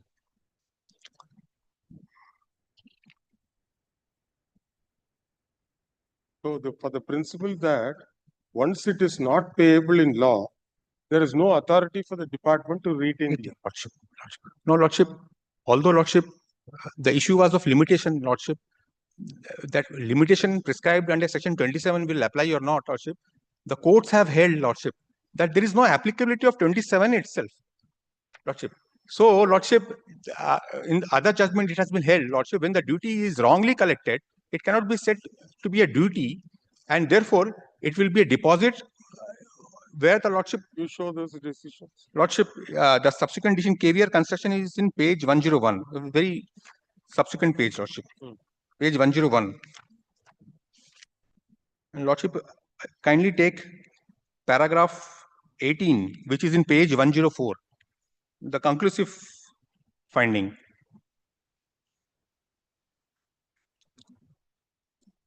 From the reading of the above, Lordship is with me on para 18. From the reading of the above section, it refers to the claim of refund of duty of excise. It does not refer to any other amount collected without authority of law. In the case on hand, admittedly, the amount sought for as refund was the amount paid under mistaken notion, which was even according to the department was not liable to be paid. Also, this is also my case, Lordship. Para 19, Lordship. According to the appellant, the very fact that the said amounts are paid as service tax under the Finance Act. Lordship, I will pause here for a moment, Lordship. Lordship, Central Excise 11B is applicable, also applicable to service tax. Identically worded, Lordship, section 27 of the Customs Act. I have to make an application for refund within 1 year from the relevant date. Identically worded, Lordship. So, Lordship, whatever the decision which has been rendered in 11B, Lordship, it will squarely apply to my case. Lordship, para 19. According to the appellant, the very fact that the said amount are paid as service tax under Finance Act and also filing of application in Form R of the Central Excise Act would indicate that the applicant was intending to claim refund of the duty with reference to section 11B. Therefore, now it is not open to him to go back and say that it is not refund of duty. No doubt, in the present case, Form R, Lordship, this is the Central Excise and Service Tax form, refund application, was used by the applicant to claim refund. It is the very case of the petitioner that they were exempted from payment of such service tax by virtue of so-and-so circular, and this is not denied by the department, and it is not even denying the nature of construction service rendered by the petitioner was exempted from payment of service tax. What one has to see is whether the amount paid by petitioner under mistaken notion was payable by the petitioner. Then, Lordship, I will skip, Lordship, and Lordship, I will come to the para 23. Now we are faced with similar situation where the claim of the respondent assesses on the ground that they have paid the amount by mistake, and therefore they are entitled for the refund of the said amount. If we consider this payment as service tax and duty payable, automatically section 11B would be applicable. Once there was no compulsion or duty cast or pay this service tax, the amount of so-and-so paid by the petitioner under mistaken notion would not be duty or service tax payable by in law. Therefore, once it is not payable in law, there was no authority for the department to retain such amount by any stretch of imagination. It will not amount to duty of excise to attract 11B. Therefore, it is outside the purview of section 11B. Now, Lordship, this has been, this traveled to Supreme Court. The SLP was dismissed in the subsequent page, Lordship, page 106.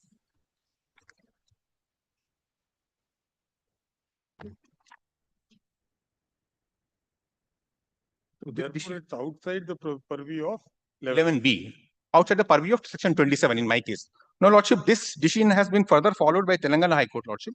It has been all along being followed, Lordship. No, Lordship. Telangana High Court, which paragraph? Lordship, para number that will be. Lordship, paragraph 17, Lordship, page 109, running page number 109, para 17. Para 17, Lordship, at the bottom. We'll go through. Similar view was taken by the Division Bench of Karnataka High Court. Now, Lordship, I will pause here, Lordship, apart from, before we come to the rate of interest, Lordship. Lordship, I will show that how 12% has been awarded. That, Lordship. No, what are the other decisions? At least you tell us No, Gujarat fluoro, why are you referring? Lordship, I am Lordship because Delay. Lordship, Sandvik Asia, the learned tribunal has considered that there has been inordinate delay 14 and a half. 14 years, Lordship, approx. So, Lordship, applying the ratio of Sandvik Asia, the tribunal has awarded me higher rate of interest. Lordship, I will show why, Lordship, as against 6% rate of interest, statutory rate of interest. Although, Lordship, my submission is section 27 is not applicable, Lordship. Admittedly, Lordship, when I claim refund, I am entitled to 6% Lordship interest if there is a delayed refund. No, Lordship, when it assumes the character of deposit, Lordship, the other high courts have granted 12%. Lordship will kindly take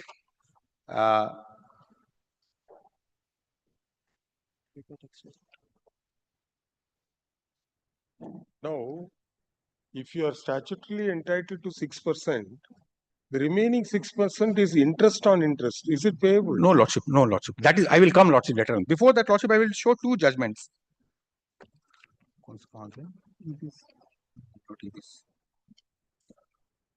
Because that is compensatory. Yes. He is seeking in the nature of damages. That has to be done independently. If there are any damages or subsequent, he has to file a civil suit. That cannot be in the form of interest.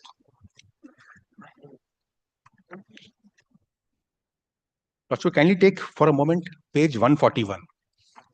140? One of the same compilation, case law compilation. Lordship, I will show two judgments. Yes. Page 141, Reliance Transport, Bombay High Court. Lordship, para 19, Lordship. In fact, Lordship, the very head note says that in this case also, Lordship, there was a delay of 5 to 9 years. 12% has been granted, Lordship.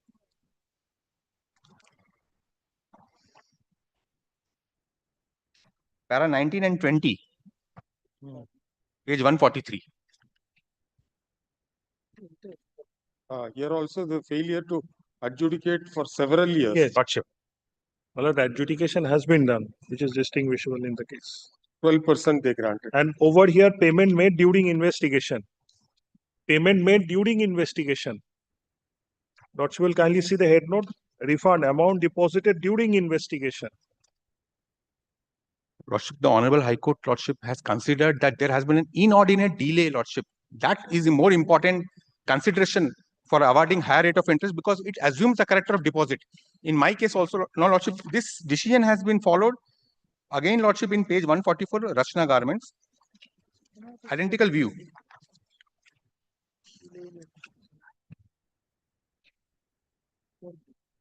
No, Lordship, before, Lordship, I will come to Sandvik Asia, Lordship. It is important, Lordship, as an officer of court, Lordship, I will like to apprise one important development. Lordship, on the same day when this impugned order of tribunal was given, Lordship, no, these all imports, Lordship, pertain to Haldia port, which falls within this jurisdiction of the Commissioner of Customs, Calcutta. Lordship, identical case, Lordship, where there was a case of provisional assessment. Lordship, exports took place from Paradip port in Odisha. Lordship, tribunal almost gave a similar order on the very same date of the impugned date, Lordship, 5th of January 2025. Lordship, this order, Lordship, pertaining to exports from Paradip port, Lordship, this Lordship order of the tribunal, Lordship, was carried by the department before the Odisha High Court. Lordship, there were two findings. Lordship, one is against me, Lordship, and one is, Lordship, favoring me. One is that, Lordship, the High Court of Odisha took note that there was a delay in the finalization of provisional assessment and therefore granted interest from day one. So, Lordship, my case is rectification, Lordship, 154 rectification. And Lordship, the other aspect, whether the rate of interest will be 6% or 12%,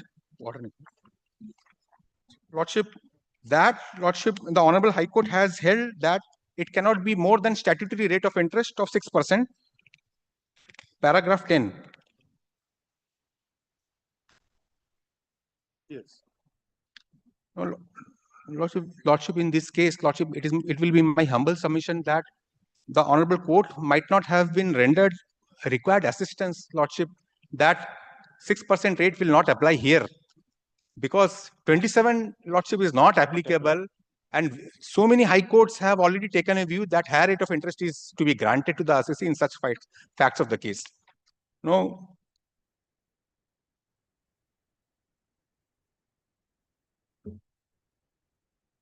No, Lordship, Sandvik Asia.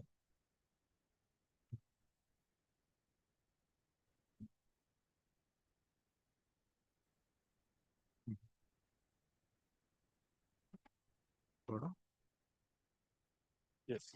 No, Lordship, I will come to Gujarat Flora, page 113 of my case law compilation.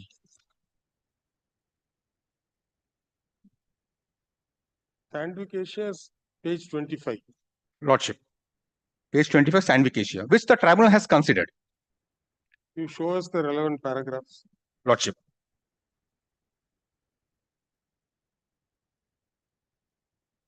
Lordship, the findings is in para 13, page 35.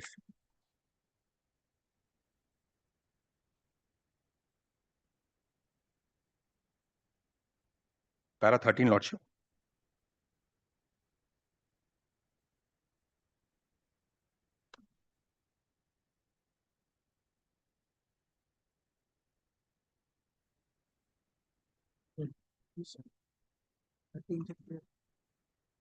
Lordship, then Lordship may kindly take para 23, which is in page 24.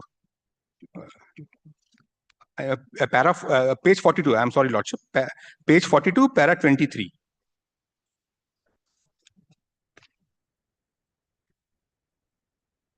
Para 23, 25. In our view, there is no question of the delay being justifiable as is argued. And in any event, if the revenue takes an erroneous view of the law, that cannot mean that the withholding of monies is justifiable or not wrongful. There is no exception to the principle. So, Lordship, I will skip.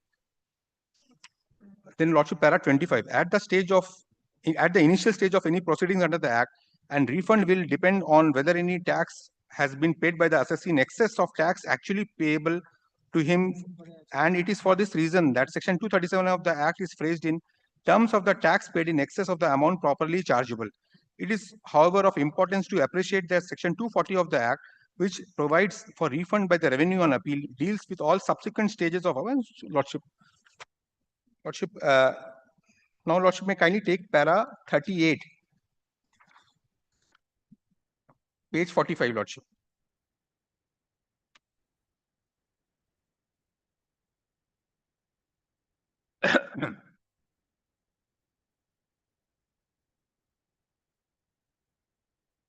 Para 38, Lordship. The facts and the law referred to in para supra would clearly go to show that the appellant was undisputably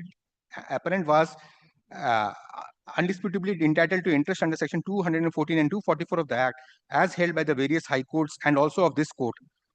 In the instant case, the appellant's money has been unjustifiably withheld by the department for 17 years without any reason. The interest was paid only at the instance and the intervention of this court in so-and-so civil appeal. Interest on the delayed payment of refund was not paid to the appellant on such and such date due to the erroneous view that had been taken by the officials of the respondent. Interest on refund was granted to the appellant after a substantial lapse of time, and hence it would be entitled to compensation for this period of delay. The High Court has failed to appreciate that while charging interest from the assessee, the department first adjusts the amount paid towards interest so that the principal amount of tax payable remain outstanding, and they are entitled to charge interest till the entire outstanding is paid.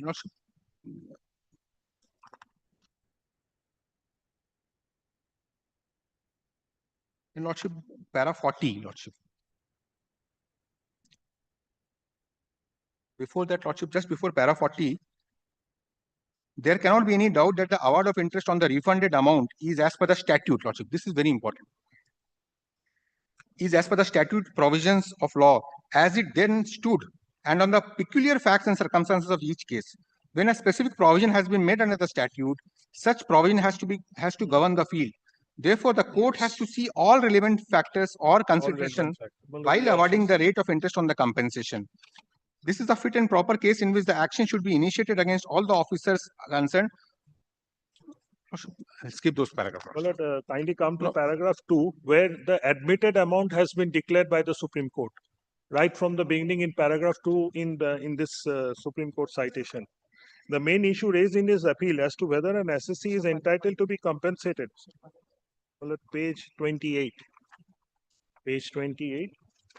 Compensated by the Income Tax Department for the delay in paying to the assessee amounts admittedly due to it. Now, where is the admission? Your Lordship has to come to a finding whether the tribunal's admission of payment of amount where we are running from pillar to post is the admission that the appellate authority is remanded to for a fresh consideration. Can it be at the discretion or ipse dixit of the learned tribunal? Well, over here also see, well, I'm just reading it, your Lordship may not. The order of Honorable the single judge, I am of the considered view, page 109. I am of the considered view. Well, I'm just saying, your Lordship can. 109 of your Lordship's brief, first volume. What is the mandate? I am of the considered view that the aforesaid impute order in original dated 5th January 2023 is not sustainable in law and is set aside, and the matter is remanded back to the adjudicating authority concerned to implement the aforesaid order of the tribunal dated 28 July 2022 strictly as per findings, observations, and directions given by the learned tribunal in the aforesaid order, and particularly giving relief to the petitioner as per notification number 62/2007 so as per paragraph 8 of the aforesaid order of the learned tribunal within a period of 8 weeks from the date of communication of the order by passing a reasoned order and speaking order after giving opportunity of hearing to the petitioner or his authorized representative. Before that, Well, over here, he did not say that the form is not required. It is my deposit. I kept it pending. I have given an ad hoc deposit. Well, he has been playing hot and cold at the same time. The department is not able to crystallize whether we should allow the department or not. The refund sanctioning authority and the interest sanctioning authority and the authority to grant or rectify are 3 different authorities. Both cannot say that no interest I will give without my actual demand being crystallized. Yes, there are officers who are doing the same, but the officers who are to pass the order for rectification is different to the person who is giving the refund. Because first a rectification has to be allowed. Lordship, before that, There is no appeal against the order of this honorable single judge that no, it is my interest, it is my deposit, whatever he has been saying or whatever the tribunal is assuming over here, but none of the courts have held in that manner, which would entitle him. Well, if the courts have held that yes, it is your wrong, it should have been, your refund should have been granted from the date when he has applied or when he has been affected.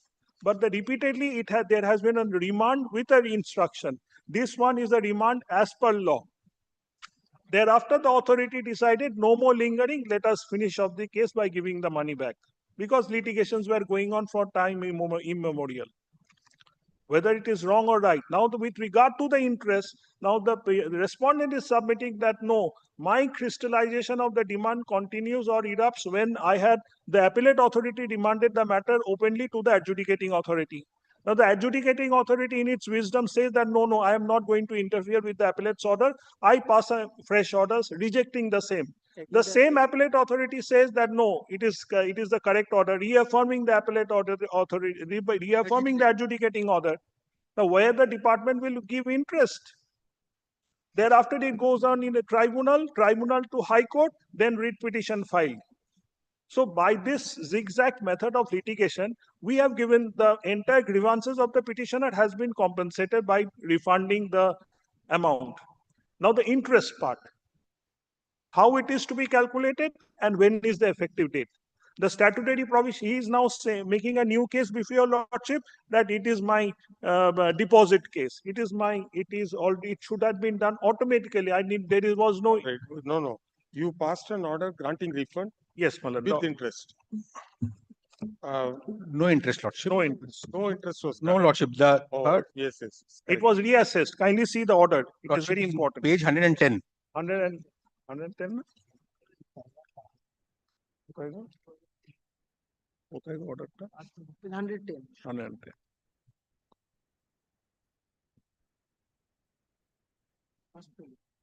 Yes, yes. Got it. Thank you. But kindly see the final.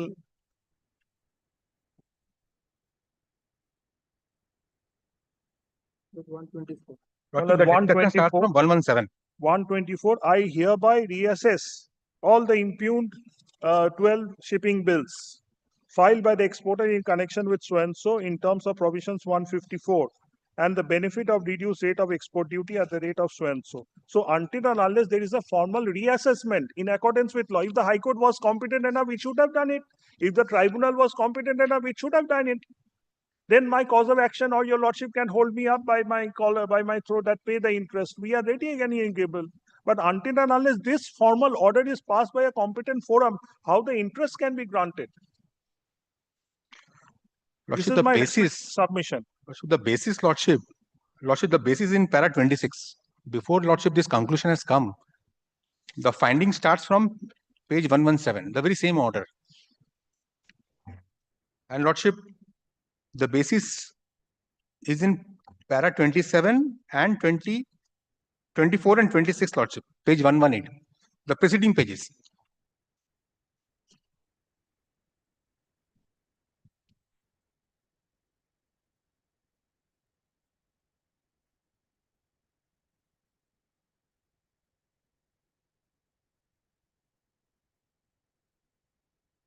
Lordship, para 26 is very important. Lordship, You're going one by one. Lordship, Lordship.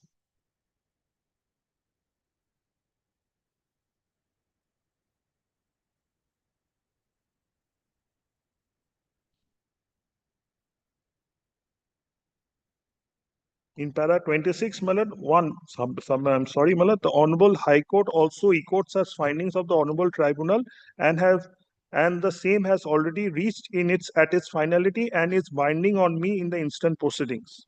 But it does not say that it has been done from retrospectivity, but due to a judicial discipline, Tribunal and High Court. He copies that. It has to be read together, my lord, in coming to a finding where there is a judicial mandate to consider in accordance with law.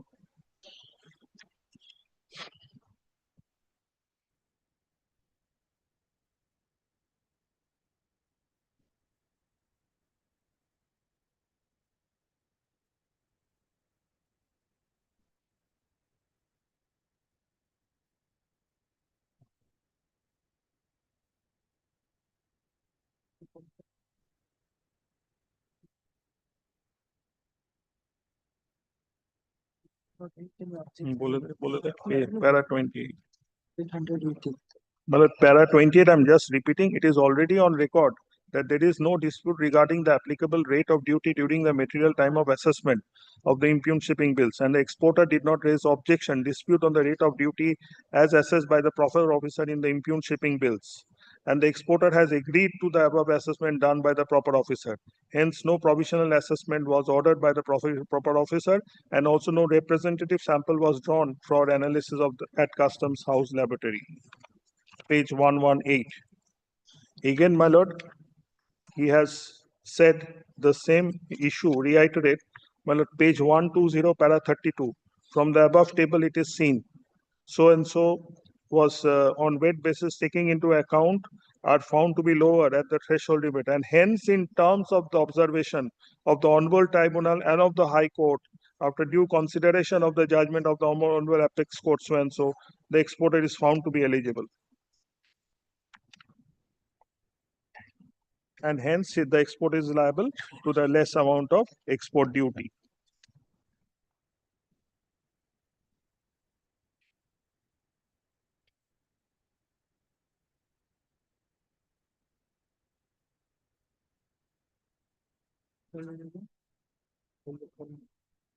Well, in para 35 also it is very important. Kindly see his own undertaking. Hence, in pursuance of the final order dated so and so by the Honorable Tribunal, the exporter has already filed a formal refund application in prescribed form on 5/8/2022, along with all supporting documents claiming refund of excess duty paid to the tune of so and so in those 12 shipping bills, and the same refund application was subsequently rejected in full by the sanctioning authority by so and so. Later on, the Honorable Writ Court, Calcutta High Court, by its order in so and so, has set aside the refund rejection order dated so and so and remanded the matter to the original authority to decide the case afresh after implementing the tribunal's order dated so and so, particularly allowing consequential relief to the notification so and so. Also refer section 27 also. Please refer section. The writ court dated so and so has already accepted by the department and hence has reached its finality. Then he copies section the 27 in paragraph 37. And they just followed the provisions. They have not challenged this order also. So that is not on the Thus, it is clear that the said refund application dated so and so filed by the exporter in terms of the directions of the Honorable Court dated 6/7/2023 is now open and is now required to be decided afresh, along with the instant reassessment proceedings of the impugned shipping bills. Section 27E copies. From the above legal provisions, it is observed that the instant refund application dated here has not been hit by limitation, so and so. So far as unjust certificate, unjust enrichment, the exporter has already submitted certificates from independent chartered accountant to the effect that the incidence of such amount of excess duty has not been passed on by the exporter to any person. Further, it is a case of payment of export duty. It is seen that no export duty was charged on examination of the BRC. So the fact clearly prescribes that the exporter did not collect the amount of export duty from the overseas buyer and the incident of the same has been borne by him and has fulfilled the conditions as prescribed in so and so.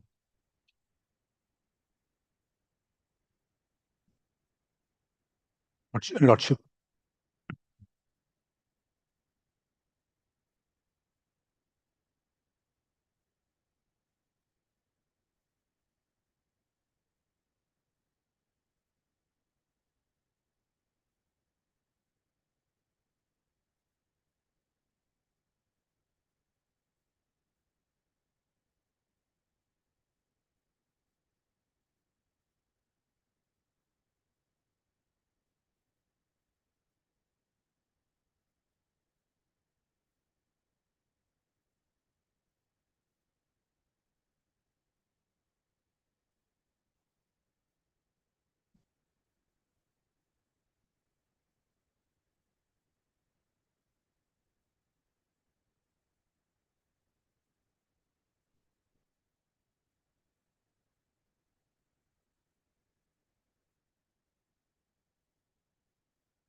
The order which was of the appellate authority dated 18/7/2024, which was challenged before the tribunal, was an order of remand. You come to page 153.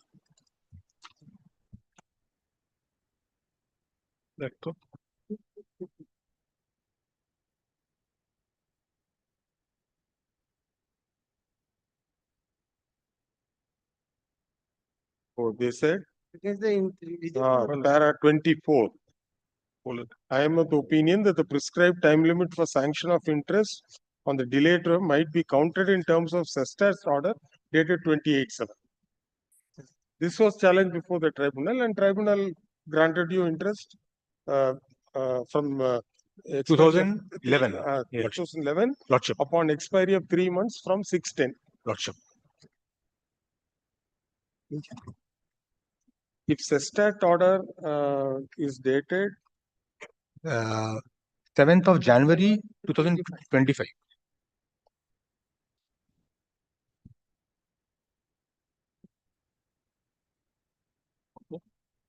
যেটা আপনাকে দেখাচ্ছে page 150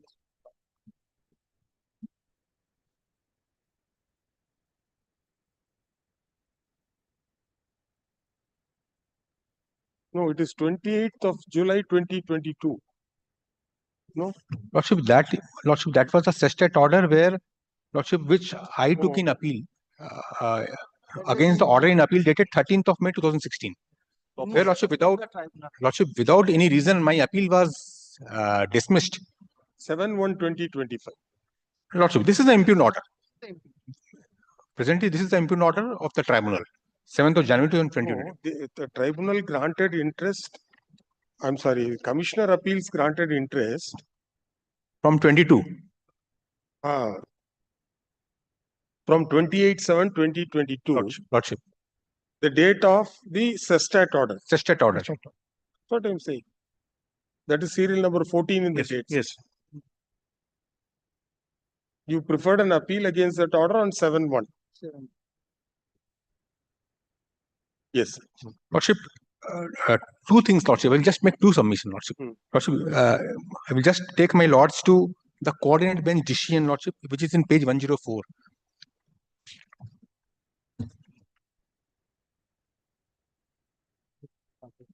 It starts from page 100, Lordship. And Lordship may kindly take page 104. Lordship, this was the Casta appeal which challenged the tribunal's decision, Lordship, 2022 order. Correct. Lordship, we'll just read the finding, Lordship. We do not delve to go much deep into the above aspect for the simple reason that the authorities have accepted the order of remand passed by the appellate authority on the first occasion. Actually, this is the 2010 order, and proceeded thereupon, and therefore it is too late in the day to take such a plea at an advanced stage of litigation, which in our opinion is practically a second round of litigation, though commenced from the original cause. A further argument argument is advanced by so and so.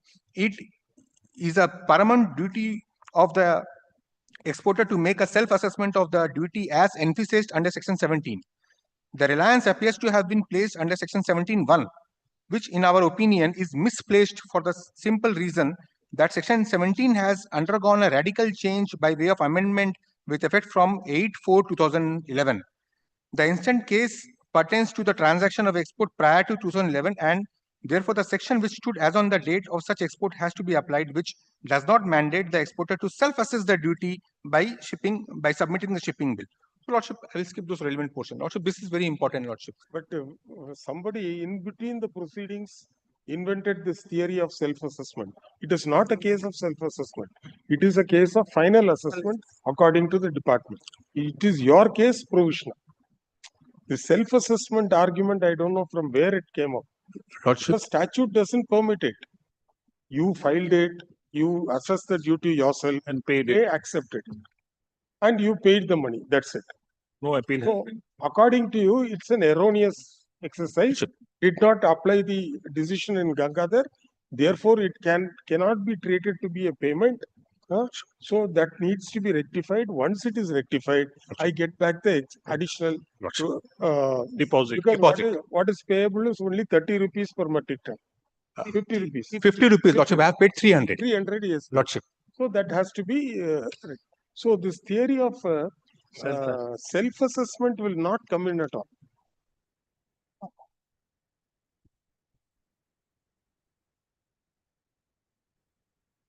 Because it was our consistent case, it was a provisional assessment. Your case. No, Lordship. May I make submission, Lordship? No, Two. Allow me a moment. Allow me just. no, go by your stand. In your stand, you have said Later. Lordship, only first letter I wrote that it was a provisional assessment. Yes. Thereafter, Lordship, I dropped. Lordship, I dropped that stand. 167. when did you first write? Lordship, I first 67 page. Yes. only in the first letter, Lordship. Which letter? Page number 167, Lordship. Give the date of the letter. I am sorry, Lordship. It is 18th of May 2009. No, you come to page 134. It starts at page 126. This is 29th of September 2023. Paragraph 26 of that. Since the shipping bills were assessed provisionally, you invented this theory.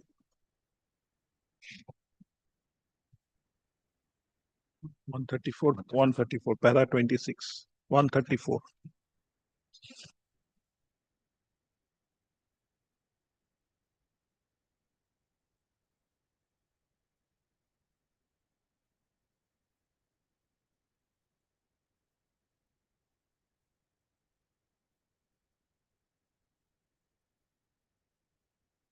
That is why in the order in original, based on that was your application for payment of interest. 28/11/2023, the adjudicating authority has passed the order.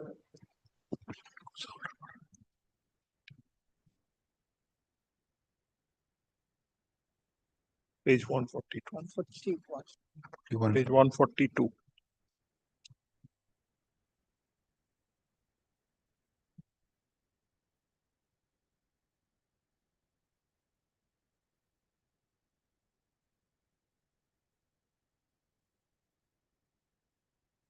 Oh, sorry.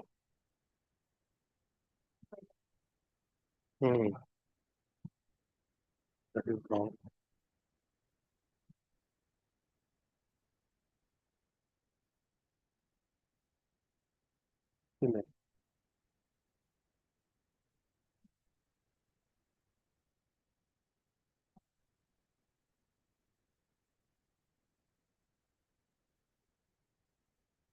Because this argument was accepted by the tribunal, saying that it was provisional. It was never a provisional assessment. If you come to the order in original, that is at page number 110 at 111.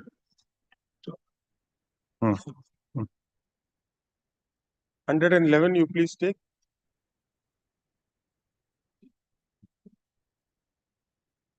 Yes. Para 3, since the exporter had declared the iron content of the goods being exported in the impute as more than 62%, no provisional assessment was done by way of drawing a representative sample of the Yes, ma'am. goods under exportation and also by way of obtaining In bond. with With security or surety from the external. All impugned 12 shipping bills were duly assessed by the Assessed. proper officer on final basis by way of levying normal Normal. rate of duty at 300 per ton metric ton plus cess of ₹1 on the declared weight, that is gross total weight including waste. This is where they committed the mistake. Lordship, factually, Lordship, what has happened in 2009, Lordship, I write first letter that you make the finalization of the provisional assessment. Thereafter, Lordship, I write another letter that you please rectify this assessment under 154.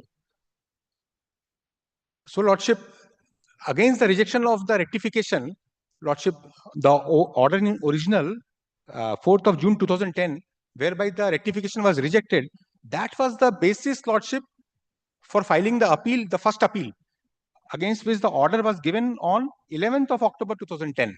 Correct. So, Lordship, my case is rectification, Lordship. these all things have confused Lordship. Provisional assessment. No. We need not go into that at all. Lordship. Admittedly, there has been a delay. Tribunal examined 14 plus years. Lordship. They sat tight over it. Lordship. It granted you interest. Lordship.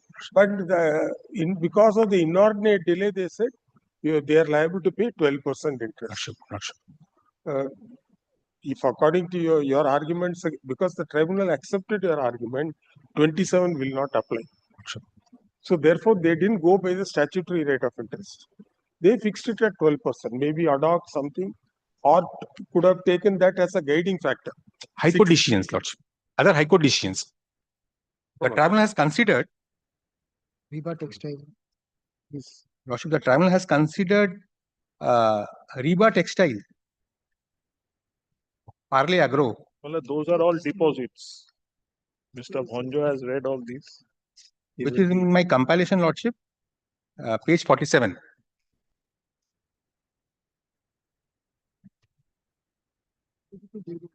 These are all deposits made during investigation and adjudication. Somewhere ad hoc, somewhere under coercion. So to that respect, No, they took note of Allahabad Tribunal, jo Parle Agro, Lordship. Reba Textiles, then Churchit International, Lordship. Delhi Tribunal, ebis.com, Allahabad High Court. well, Churchill is also for under threat. The appellant was page 46, page 45 of the impugned order. Internal page 45. Following this, they said Yes. you are entitled. Lordship, Which is that judgment you are saying? Reba Textile, Lordship, page 47. This was not under any investigation, Lordship. Serial number? Of my compilation, Lordship, Serial number. serial number 7, Lordship, page 47. Reba. Page 47. Page 47. Note करा था Parle Agro. Where, Lordship, the Sandvik Asia Supreme Court decision was considered.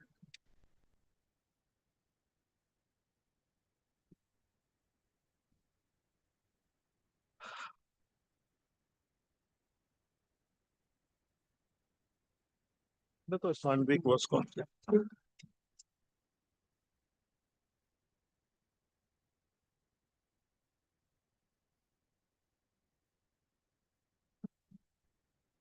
Copy Now, Lordship, my humble submission will be, Lordship, the payment, Lordship, either under investigation or erroneous, Lordship, it assumes the color of deposit. So it should not be guided by 11B or 27. Well, it is deposit under a law. It is not his like a donation he has given. That is what, Lordship, Under has been by- considered by Karnataka High Court in Yes. KVR. But under a law, under a specified law which he has to undertake with regard to calculation of duty, he has discharged the same to clear the goods. Otherwise, the good would not have been cleared. Lordship, once there is an exemption, that becomes deposit, Lordship. Because, Lordship, otherwise I am required to pay 50 rupees. I paid 300 rupees, which has been subsequently, Lordship, it has been rectified. So whatever was deposit, Lordship, what was remaining with the revenue was a deposit.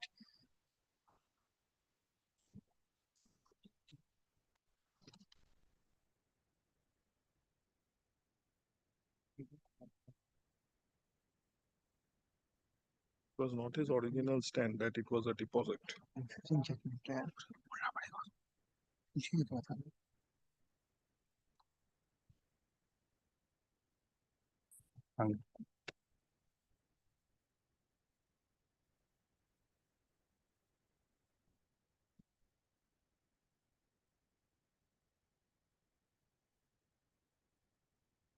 One more submission.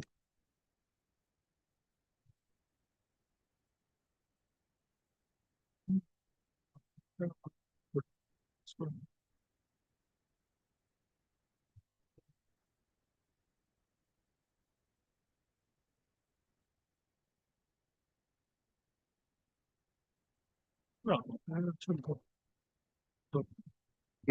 So one more submission, Lordship. Why, Lordship, I have taken Gujarat Fluoro? Lordship, it is very important, Lordship. Why? Gujarat Flora Chemicals.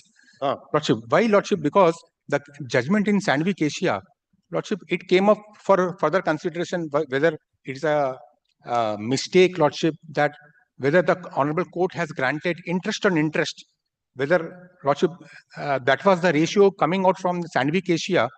Lordship, this has been considered by Gujarat, by the 3 judges mentioned Gujarat Flora, Lordship, is in page 113.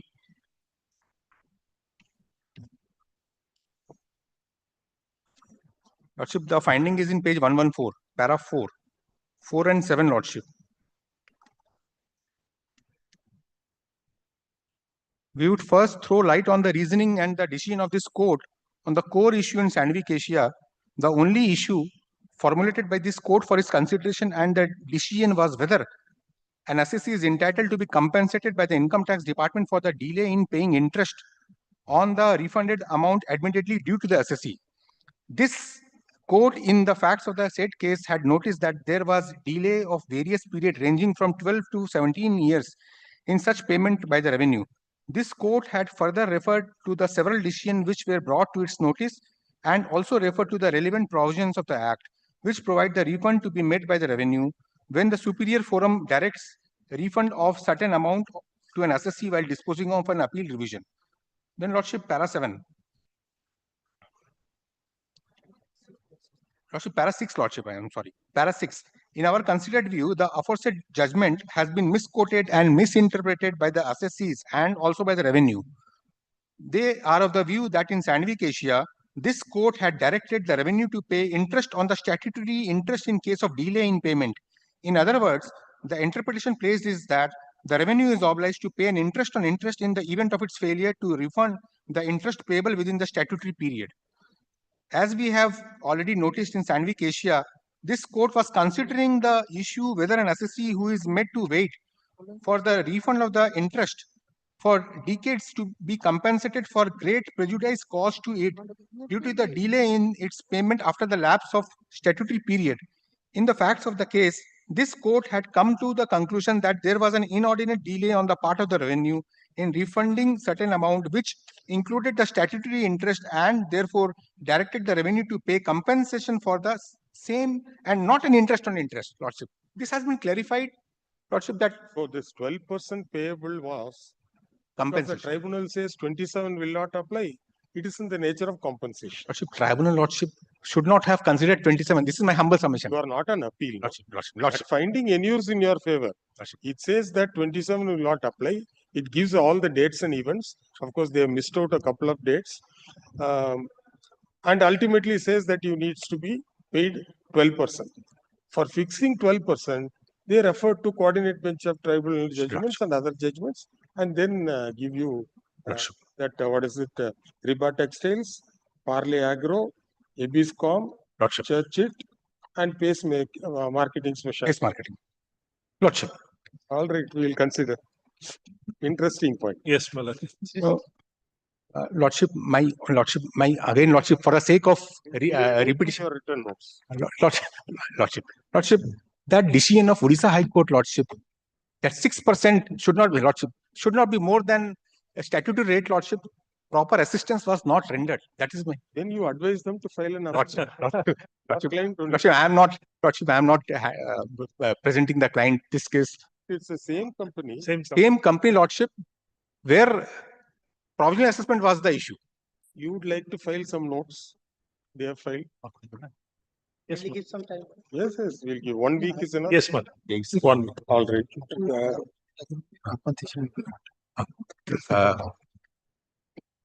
Lordship, I'm so sorry, Lordship. One small Lordship. Lordship, in the event, Lordship, that Lordship, I am entitled to statutory rate. Lordship, this is my alternative argument. Lordship, in that case also, refund was granted in September 2023. Lordship, this interest I should have been paid in September 2023, Lordship, statutory rate. Assuming, Lordship, this interest which has been withheld, it partakes the character, Lordship, then I will fall under section 27. Interest will become any amount due, because interest has also become due in September But 2020. then litigation was pending. Matter is yet to attain finality. Unless we deliver the, here also, if both of you Either this way or that way, you carry it up, still it will not attain. Arguments are hearing concluded. What do we have to say? Hearing concluded. Hearing concluded, judgment is up. The learned advocate appearing for the respondent assessee has filed the written notes along with compilation of case laws. Liberty is granted to the appellant department to file the written notes, list the matter for submission of the written notes on so and so date. 11th পরে।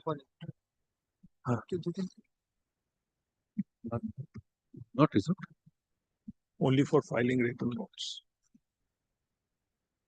Yes, ma'am. Right. 18 will be fine. 18 has to be mentioned.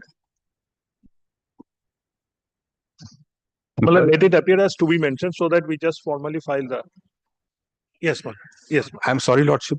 This written submission, it has run into 12 pages, Lordship. I have, Lordship, tried to give the very summary, Lordship, of the entire change. Give it if you want. And all judgments, Lordship, whatever I have relied in my compilation is there.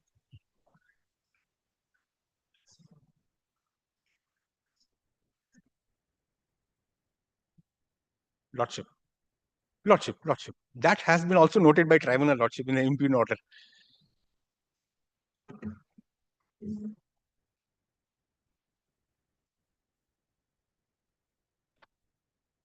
May I be permitted to just pray for one accommodation? My lord, the item numbers, that is 13, my lord. 13, 14 and 15 are my appeals, my lord. It has been long been delayed, my lord.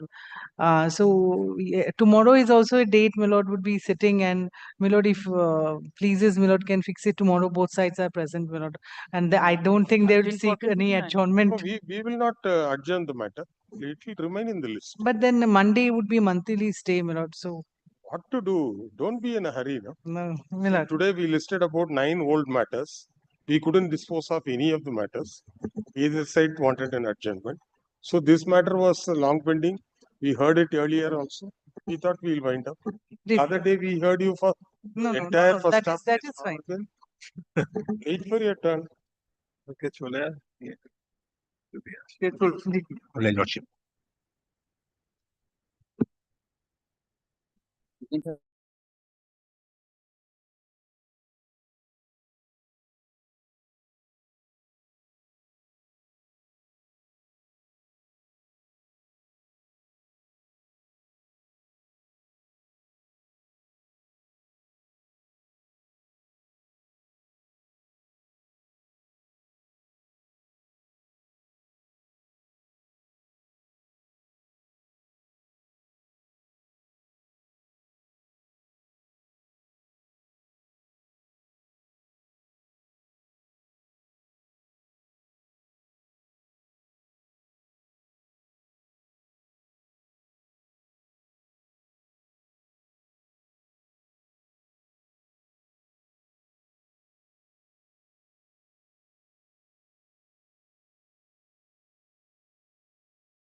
Appellate side matter, item number 1.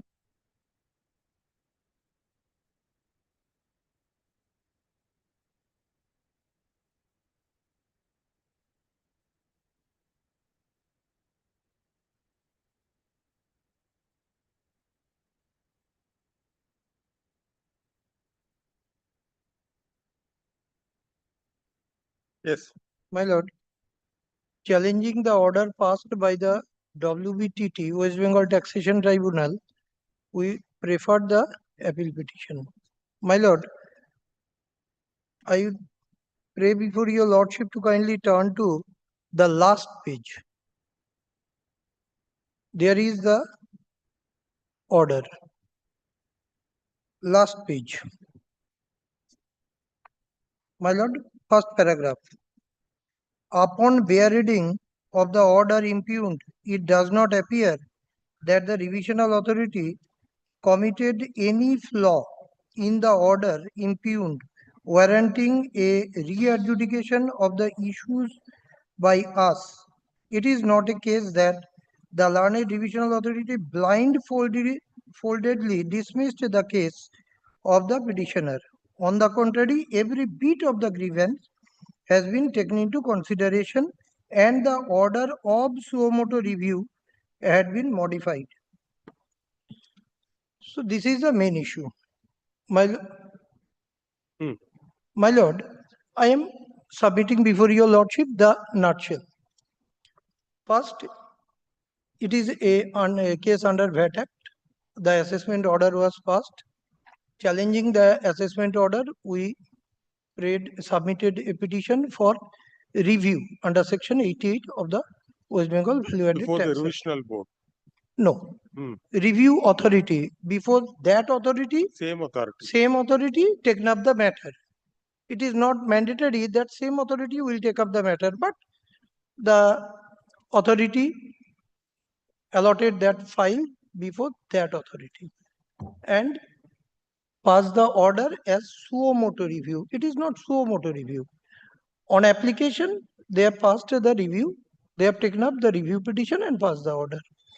Challenging that, we filed the application before the revisional authority.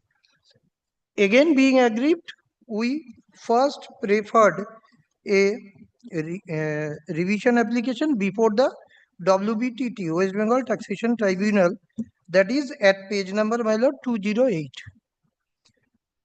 That is under revision case number RN 1332, top left.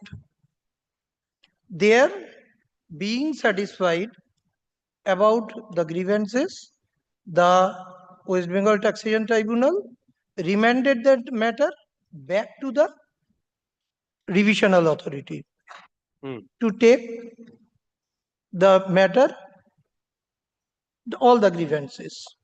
Thereafter, my lord, at page 238, my lord, that is the order passed by the revisional authority. My lord, second line top. In view, in the matter of a revision petition filed under section 86. So it is a revision application and the revisional authority passed the order. My lord, at page 238, my lord, basic issues, the pivot is on ITC. The case relates to 2 years, 2015-16 and 2016-17. In 2015-16, there is an excess ITC which we opted to carry forward. My lord, by mistake, though in the last return of the March 2016, in the return, the petitioner, at the time he was a SSC, the SSC opted to transfer carry forward 14 lakh something. I am giving you the nutshell. Thereafter, they have not taken it. You They made carried the for- mistake. you They ca- made the you- mistake. No, you carried forward the credit, but did not avail the credit. Did not take it, carried forward, brought forward, thereafter carried forward, it will be in the, for the month of March, April 2017, Yes, but by mistake, 16, sorry, 2000. 2016, Hmm. they should carry forward and they should enter in the return, but by any mistake or any lack of knowledge, they have not taken it. But the authority duly noted it, that this is my ITC, 14 lakh has been carried forward to the next year, Next month. and that would be next year also, 16-17 year, and that would be entered in April 2017. But by mistake, they have not done it. Thereafter, the authority adjudicated that my total ITC will be 27 lakh. Thereafter, this revisional authority, my lord, kindly turn to page 241. There, the authority determined the net tax credit allowed, that is 36,36,100. So the authority, revisional authority, Allowed it. not allowed, my lord. Actually, they have allowed lower and they have enhanced the 26 lakh from 26 to 27 lakh. They have allowed that, yes, the net tax credit would be allowable to the tune of rupees 36 lakh 36,000 this. My lord, again, in this year also, we committed the petitioner committed the same mistake. In the assessment stage, they submitted 2 affidavits regarding this, that we have committed these 2 mistakes, and accordingly, they submitted 2 affidavits. Those are at page number 81 and 85.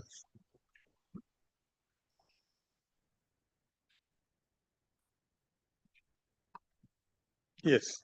My lord, at the time of assessment, we filed the affidavit that yes, we have identified this error and prayed before the authority to consider the error, and thereafter at page 85, my lord, another affidavit for the next year they have submitted to rectify the ITC. In the assessment order, undoubtedly they have identified the total ITC to the tune of rupees. That is the first order. Page 74. 70, yes, starting from 74, it is at 76. The total ITC comes to 78,62,265, 235. That is at page number 76, and they allowed 14,57,009. Page 76, my lord. So undoubtedly they have allowed it. By mistake, we have not taken it in the next year. So main issue is for the year 2016-17. So this should be carried forward to the next year. Now, my lord, at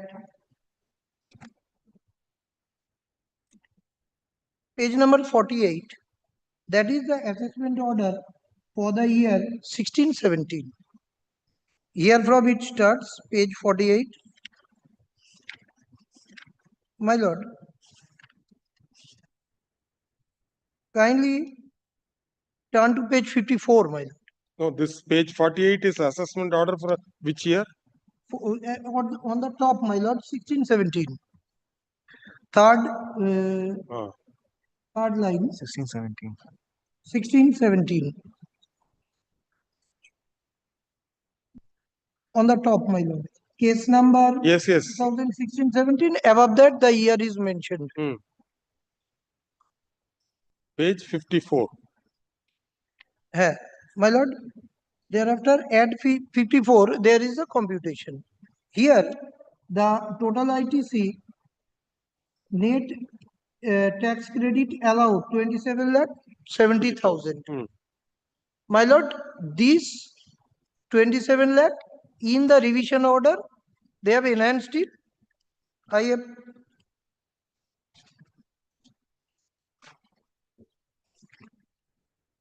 36 lakhs, 36,100. my lord. My lord. So now what is your grievance? My lord. With an affidavit, how can you amend your return?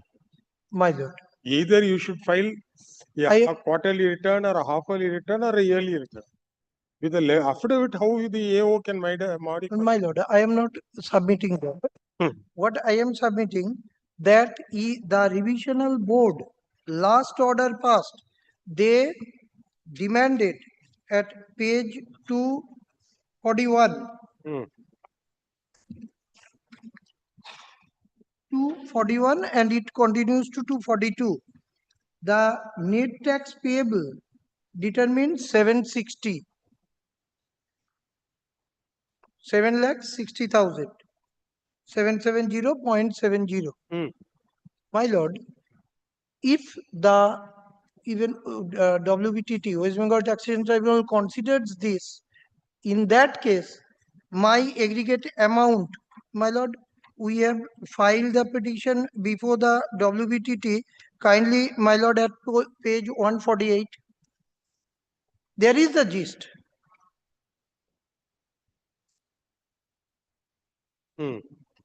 So, ITC brought forward from the previous year 2015-16. Accordingly, they have passed the order. Somewhere we have committed the error, we have not put it. So, my ITC comes to 14,57,000. Accordingly, they have passed the order. Undoubtedly. Just now I have submitted before your lordship. No, where they passed an order for 15. My lord, yes, my lord. Page? Page. My lord, I am coming. Page 76.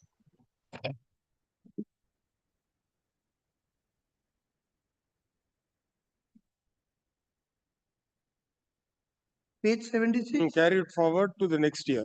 My lord. 14,57,000. My lord. So, undisputed. That amount is undisputed. So, this comes to 14,57,000 this. ITC for the current period 2016-17. As per my admitted ITC, that comes to 38,19,000. That we submitted before the WBTT. But they have not considered anything. So, in totality, out of that, output tax in VAT Act 41,000, output tax payable under CST, that comes to 19 lakh. Total comes to 19 lakh 42,000. Thereafter, automatically, my excess refundable ICTC stands at 33 lakh. Now, what did the tribunal did not consider on My this? lord, that I am submitting before your lordship.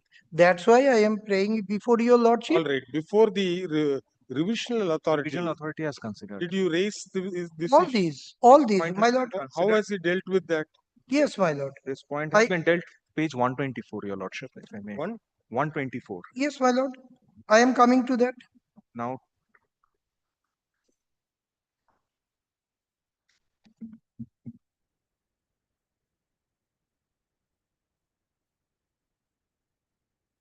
coming now to the second dispute, if your lordship is on.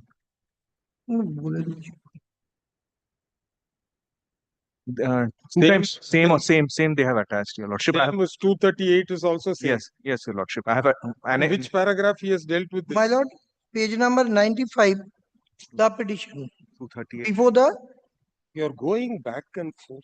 238, your lordship. 238 in 240, it has been dealt, your lordship. 240, it has been dealt. That is within the revision application before the WBTT. Now I am. Lordship was asking about the revisional order, where it has that, dealt in the revisional order yes. at page 240, your lordship. 240, it has been dealt, your lordship. I apologize, your lordship. Many times it has been annexed, so 240 coming now to the second. 41. 240. Coming now to the second ground of ground of dispute vis-a-vis disallowance of ITC from previous financial year.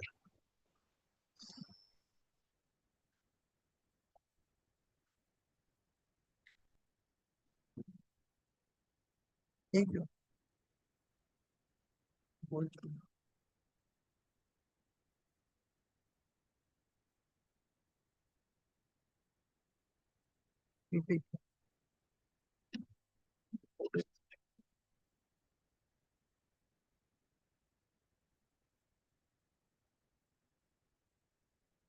See, come to page 240, middle of that page.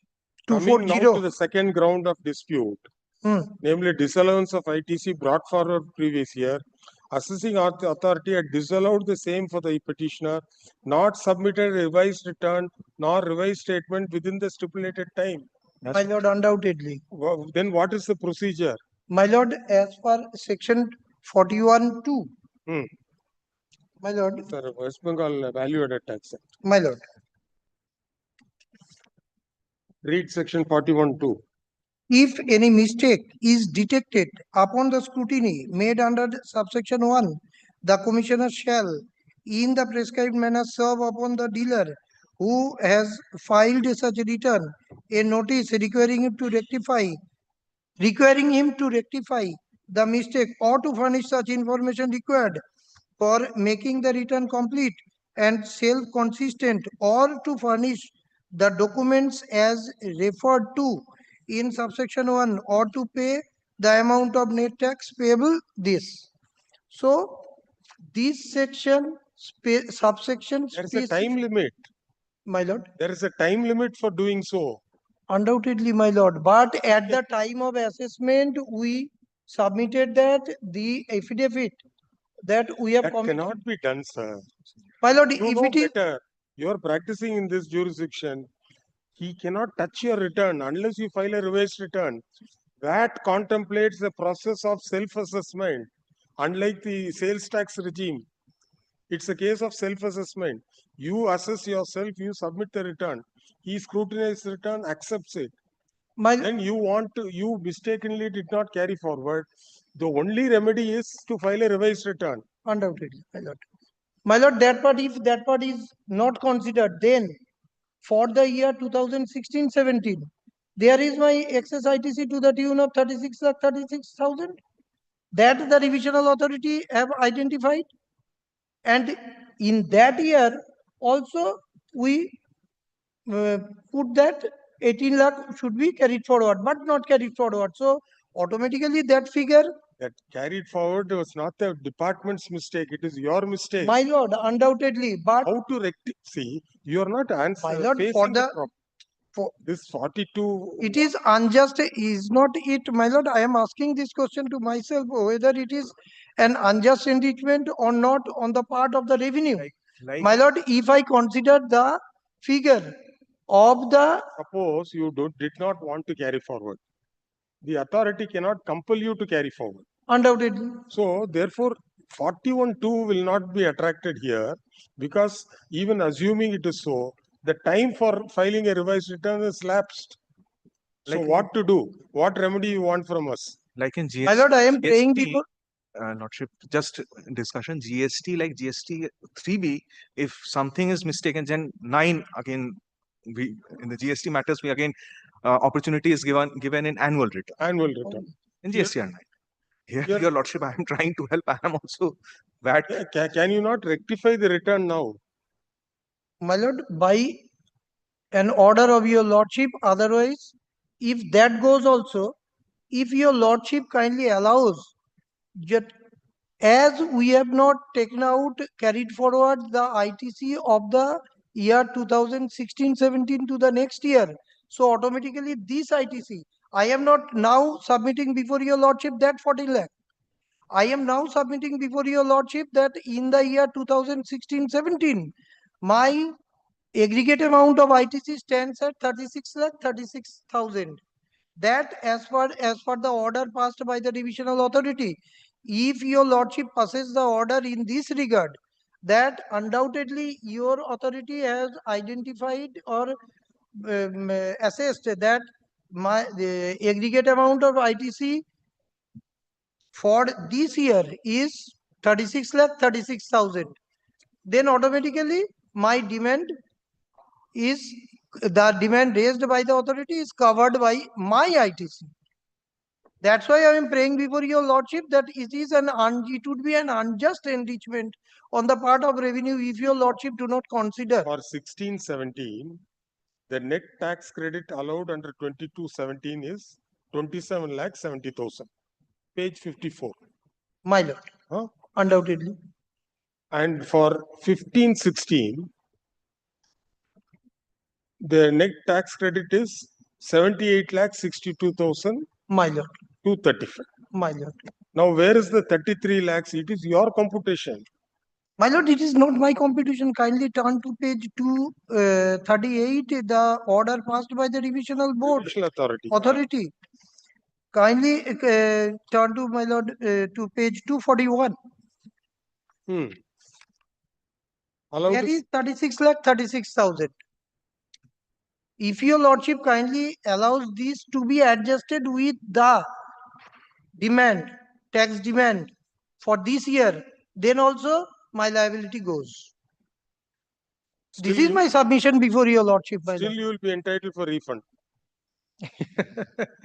Because Undoubtedly, my lord. net amount payable is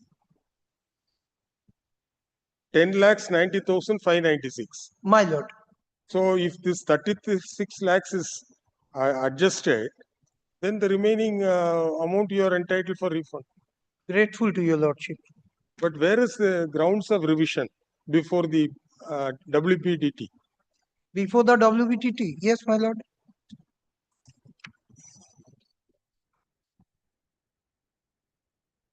That starts from page number 211. Which is the specific ground you have raised? My lord,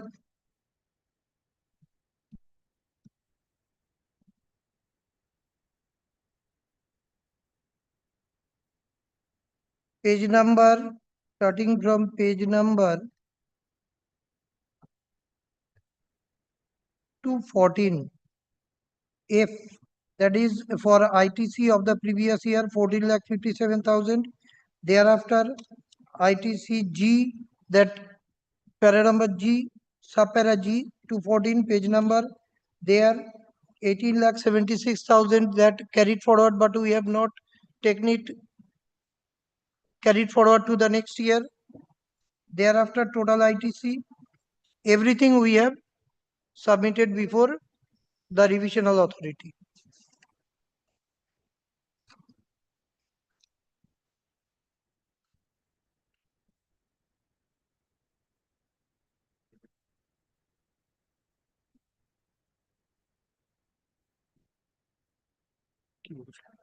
rectification যখন GST আর 9 এ হয় ভ্যাটের মধ্যে রেক্টিফিকেশনটা কোথায় rule লাগে ওটা পেয়েছি কিন্তু কোথাও not there as far as carry forward তুই বলছো এটা ক্যারি ফরওয়ার্ড সেটা বক্তব্য হচ্ছে যে ক্যারি ফরওয়ার্ড করার জন্য But how will you get over? See, anyhow, revised return has to be filed.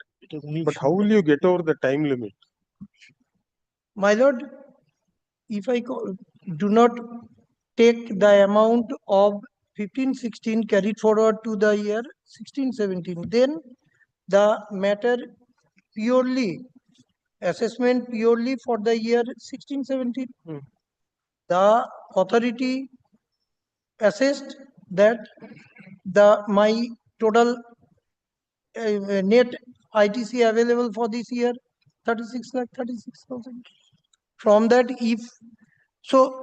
from this year we have not carried forward the amount.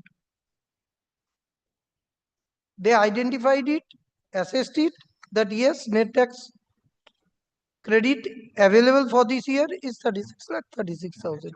This is my prayer before your lordship. Kindly allow. So 18,30,000, you are not concerned.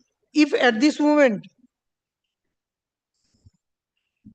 He says net tax credit allowed is 36,36,000. If that can be considered and set off against the total amount payable, at least for the previous year, let him forego. What I find, subject to correction, London Fed page 64. Kindly see the Suomoto review. There was a pending litigation for the previous year. That's why this credit was not given. Kindly see when that is recorded. Subject to correction, Manoj. That was the previous revision application submitted before the WBTT. The first paragraph, page the Suomoto review order, Manoj, which preceded the revision order. First, second paragraph, the third line, Manoj. Now it is should be mentioned that No, this 18 lakhs he will forego. he will forgo. So far Can as remand back the issue before the assessing authority. this, My lord, if it is then, my lord, kindly with a Limited specific remand. Then it direction, should my be lord, limited remand.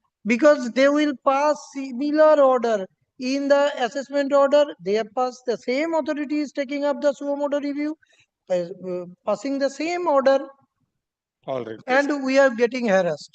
This writ petition has been filed challenging the order dated 24/2/2025 in RN number 212 of 2025 passed by the West Bengal Taxation Tribunal, by which the application filed by the appellant challenging the order passed by the revisional authority was rejected. We have elaborately heard so. The appellant, the writ petitioner,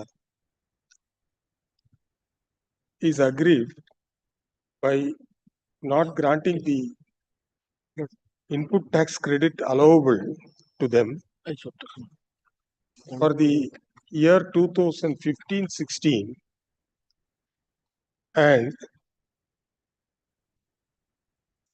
the year 2016-17. As could be seen from the assessment order dated 16/2/2018 for the period 2015-16, the assessing officer held that the net tax credit allowed under section 22 within bracket 17 of the West Bengal Value Added Tax Act 2003 within bracket the Act is rupees 7862,235.00, and in the computation the net tax credit carried forward to the next year has been mentioned as rupees 14,57,009.48. The writ petitioner filed two affidavits stating that for the period 2015-16 last quarter, that is March 2016, they have carried forward the input tax credit amounting to 14,57,009.48, but wrongly the same amount was not taken in the first quarter return in Form 14, that is June 2016, for the period 2016-17, and requested to consider the same and allow the input tax credit for the year 2016-17 and also refund the same amount in the year 2016-17 in case refund arises. Another affidavit was filed by the petitioner before the assessing officer to the same effect. However, these affidavits have not been considered. The petitioner earlier filed an application before the learned tribunal challenging the order dated 26 June 2019 passed by the Deputy Commissioner of Commercial Taxes. The learned tribunal, by order dated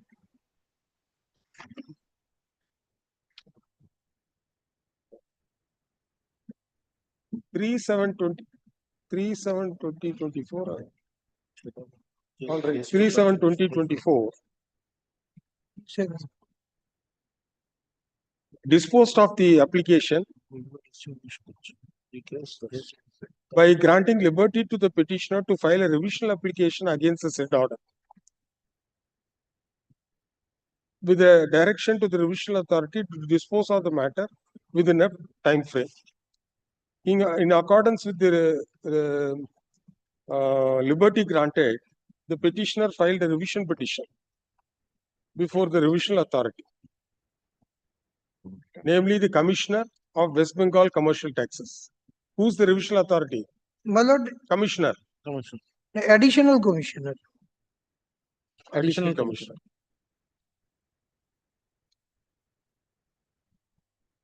Wanted. My lord, I'm taking just a leave. In the meantime, My lord, at page 242, she is the additional commissioner. all right. In the meantime, the assessing officer, namely the Deputy Commissioner, Commercial Taxes, initiated suo motu review under Section 88 of the Act.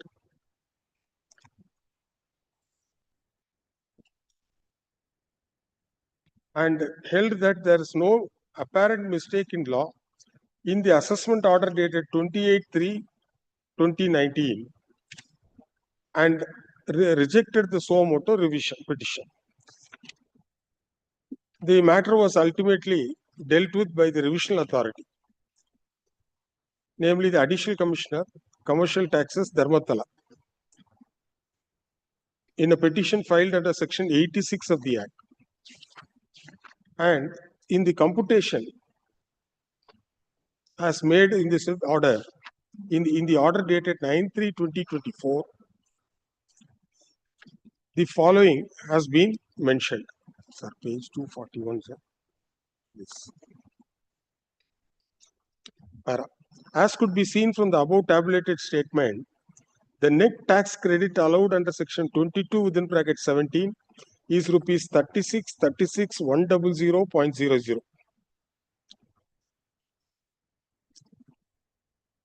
And the net tax payable is rupees 760,770.70.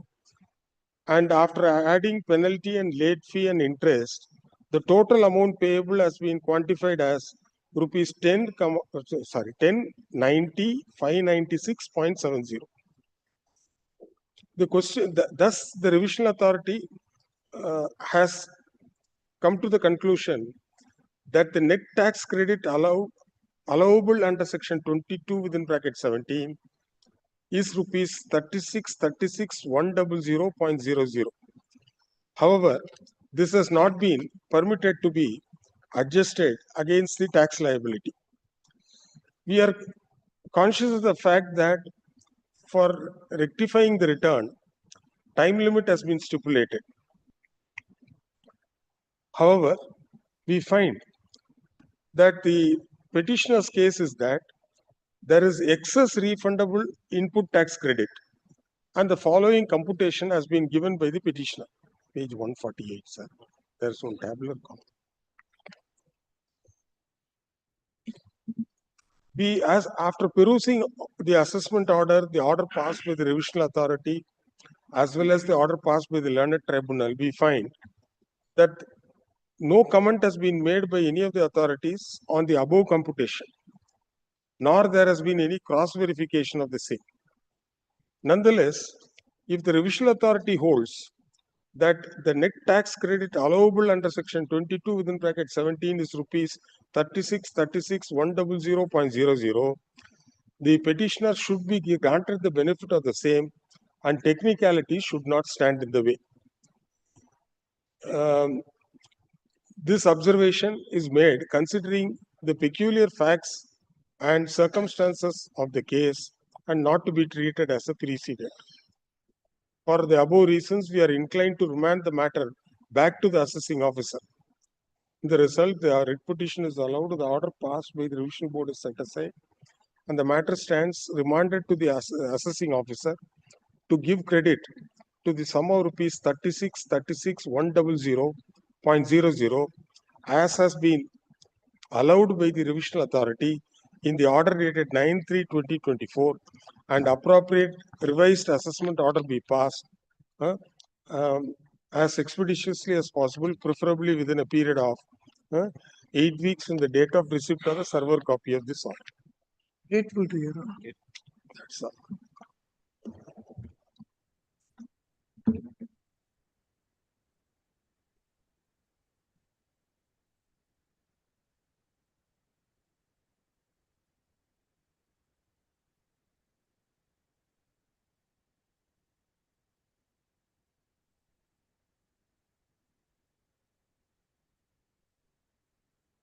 Mr. Chakraborty is leading. My lord, I'm appearing in item 2. My lord, there's a preliminary issue. There's a delay of 68 days in preferring the instant appeal.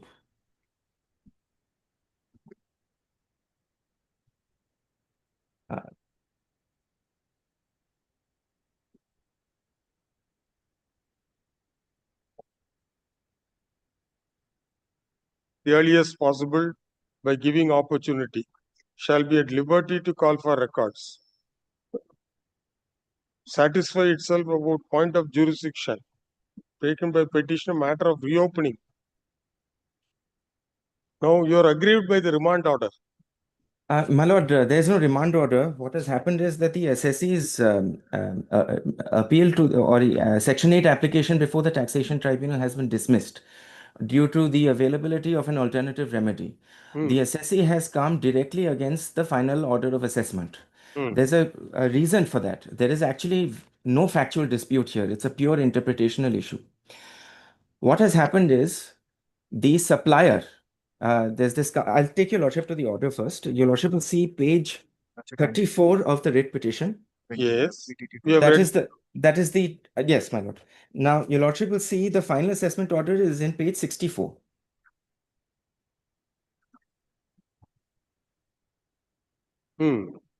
Now, what has happened, my lord? This is the typical Suncraft Energy case, only this is with regard to VAT.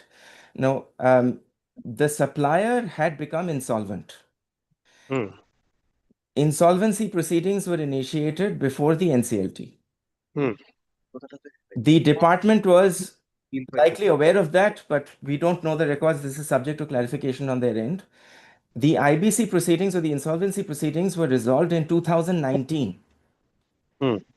Assessee wrote a letter to the department intimating them that there is this default on the part of the supplier. So the department was aware that there was this default on the part of the supplier. The IBC resolution took place in 2019. Some 5 years later, the department initiated a reopening proceedings against the assessee under section 47AA. And then on the basis that since tax has not been deposited by the supplier, they rejected the entire 41 lakh of credit, which the assessee had availed in the quarter ending June of 2017. This is right before GST was introduced.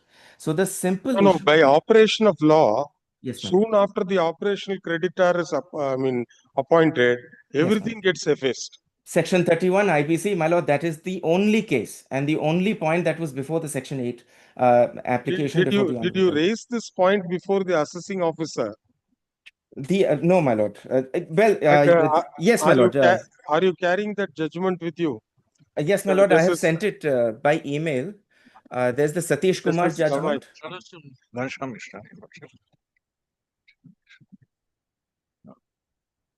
According to them, they did not receive the email. They did not take these points. My lord would find this. Already, Tanay, this is a question of law. Absolutely question of law. But and where is the decision? Lordship, he has emailed it to... No, they have not yet received. Disha, you have received the email. It was sent at 2:51 p.m., my lord. 2:51 p.m. From whose email ID? My from email. You see, Mr. Chaudhary, Ankit Chaudhary, Amit Dar, Zoom Trust, Lordship. 2:51. The second email after 2:50 p.m. This is the Satish Kumar Gupta and others on the IBC resolution issue. And the Suncraft decision is also. First. That is 251. 251. Ekdom top it. Ekdom Open the. Not Arnab, Ankit. Legislative intent making the resolution plan binding on all the stakeholders after it gets a seal of approval from the adjudicating authority is that after the approval of the resolution plan, no surprise claims should be flung on the successful resolution applicant. Yes, ma'am. But at whose instance that insolvency proceedings He's were not the corporate debtor. That was a bank. There was. Pardon? This was Allahabad Bank. As per the insolvency resolution order, the Allahabad Bank was the banking company which proceeded against SPS Steel. This is in page 75 of the writ petition, my lord. The insolvency order is annexed. 251.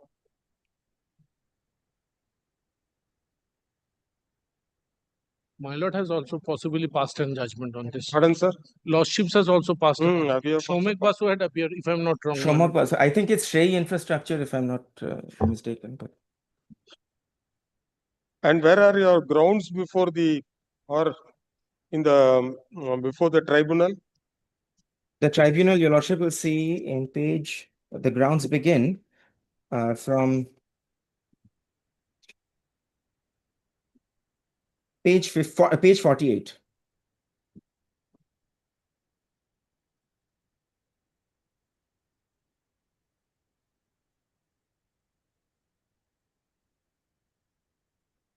And your lordship will see ground E in page 52, 53, and ground F. This is the application which was before the taxation tribunal.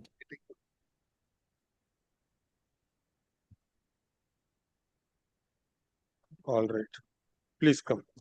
This writ petition has been filed challenging the order passed by the West Bengal Taxation Tribunal within bracket tribunal dated 28/3/2025 in RN 21/2025, by which the application filed by the petitioner challenging the assessment order dated December 10, 2025 was dismissed on the ground of availability of statutory appellate remedy. The agreed by such order, the appellant, writ petitioner has filed the present writ petition. We have heard so and so, so and so. The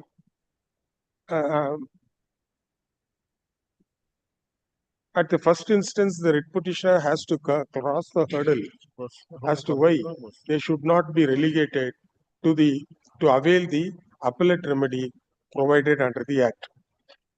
However, upon a careful examination of the factual and legal issue involved in this case, we find that the issue is the issue involved is fully legal, and no disputed questions of fact are required to be adjudicated in the matter, and the matter can be resolved by taking note of the decision of the Honorable Supreme Court in the case of Committee of Creditors of SR Steel India Limited versus Satish Kumar Gupta and others, 2028 SEC 531, and what is the later decision? My lord, I don't have the later decision. Ghansham Mishra. You I'm little louder. I'm writing it down. And so and so reported and so and so. The assessing officer ought to have seen that in terms of the provisions of the Act and the rules framed thereunder, the condition precedent to be eligible for input tax credit for the purchasing dealer is that tax on which credit is claimed is deposited with the state exchequer by the supplying/selling dealer.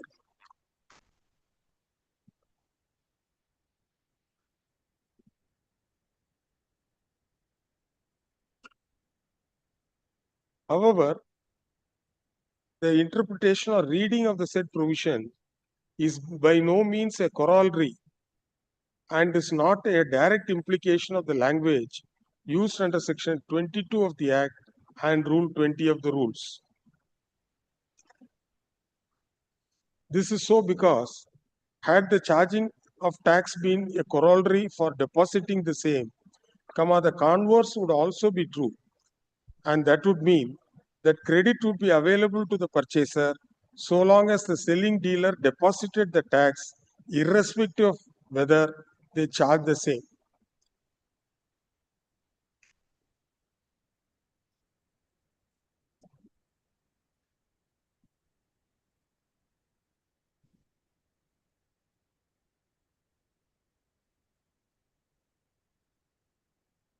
Admittedly, the supplying dealer, SPS Steel, were subjected to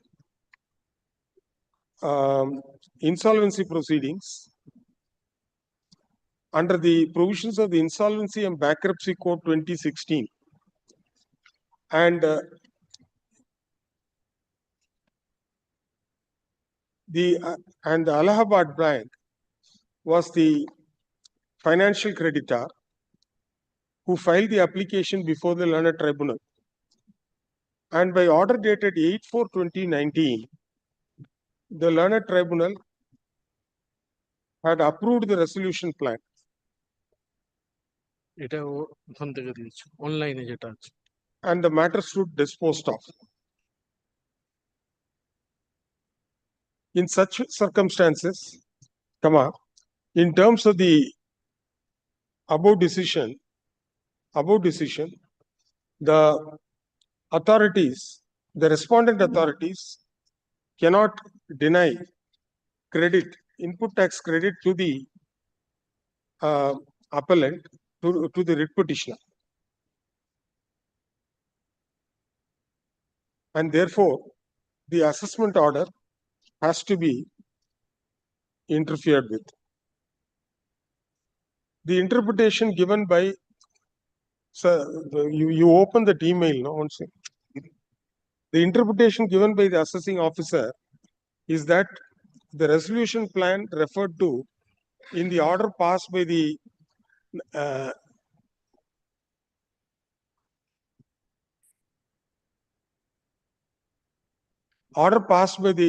National Company Law Tribunal is not binding upon it, is a wrong understanding of the legal position.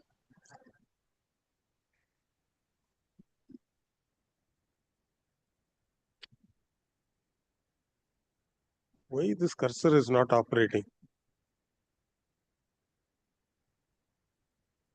In which paragraph they have said, sir, everything will stand abated? Page, paragraph 146, my lord, I'll just... Page 146, para 146, huh? Hey, scroll down para 146. All 1947 model computer. Para 142, my lord, I beg your pardon. 142. Para 142. Take paragraph 142.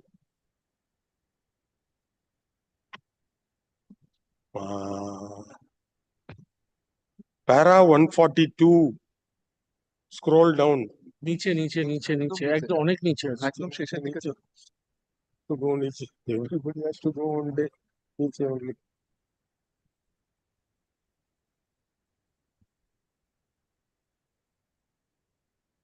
This one is not.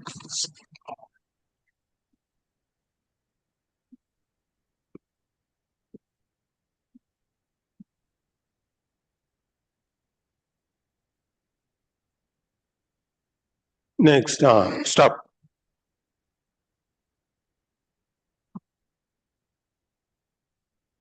No, sir, this is not. Chaudhary, it is a submission. Nobody is carrying a book. Huh? My lord, যেটা ও দেখাবে 20 রাত The other judgment, you give out your iPad. Lordship, I'm just giving the iPad to বলছো রে 20 রাত this is Ghanshyam Mishra, Lordship. I'm getting that judgment. 20 রাত কত page 20 রাত 531. I'm deeply apologetic, my lord. Paras 105 and 106. I have taken your lordship directly to 142. 105 and 106. I'll just read it out, my lord. There is a liquid text is there. 105 and 106. Section 31 of the code makes it clear. I took your lordship right to the last paragraph. This is internal page 615. 630. 15. 615 internal page, para 105. Wait, sir, this is all not working properly. Oh, I apologize, my lord.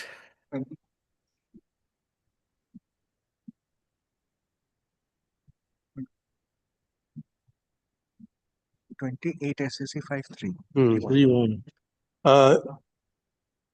In the above decision, the Honorable Supreme Court held that Section 3 31 within bracket 1 of the IBC code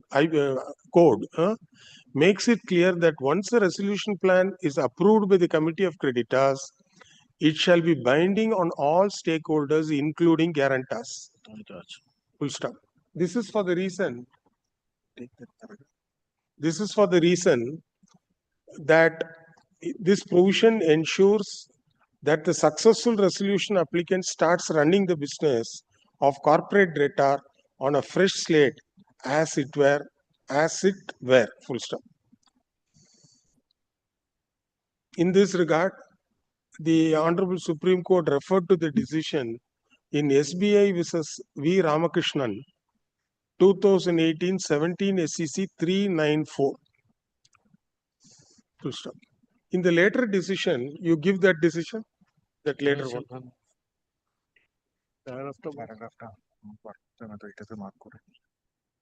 The citation double বলে দিচ্ছি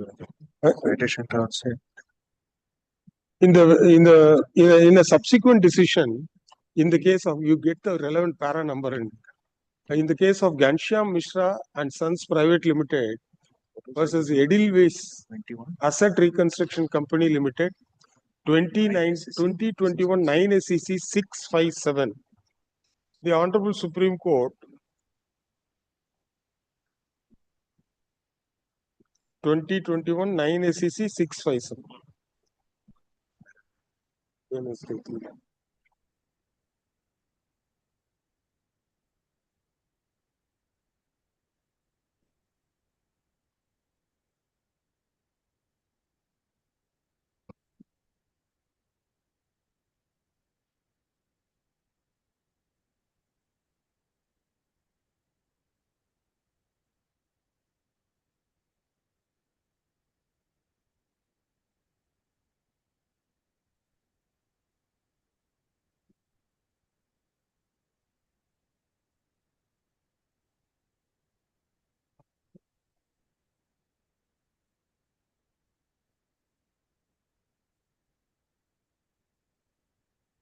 No, 65.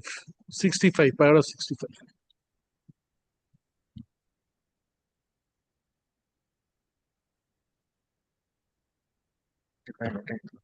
No, 65. We are reading our section. I'm giving My lord, this is the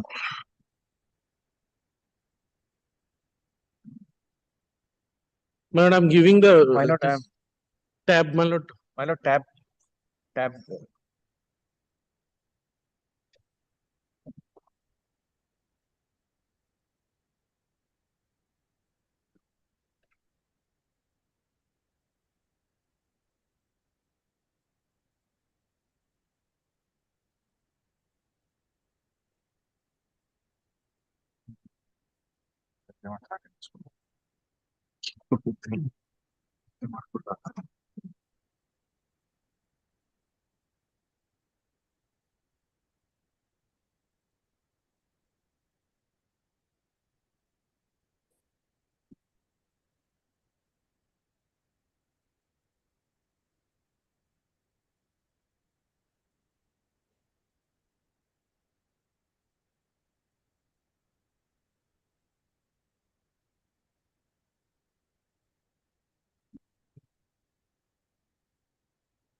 Bare reading of sections 31 of the INB code would also make it abundantly clear that once the resolution plan is approved by the adjudicating authority, after it is satisfied, that the resolution plan as approved by COC, capital C, small o, capital C, meets the requirement as referred to in subsection 2 of section 30, it shall be binding on the corporate debtor and its employees, members, creditors, guarantors, and other stakeholders. It was further held that such a provision is necessitated since one of the dominant purposes of the INB code is revival of the corporate debtor and make it a running concern. In the light of the same, the assessment order which was impugned before the learned tribunal calls for interference. Accordingly, the writ petition is allowed. Order passed by the learned tribunal is set aside, and the assessment order. What is the date, sir? 10/12/2024 is set aside. Deeply grateful.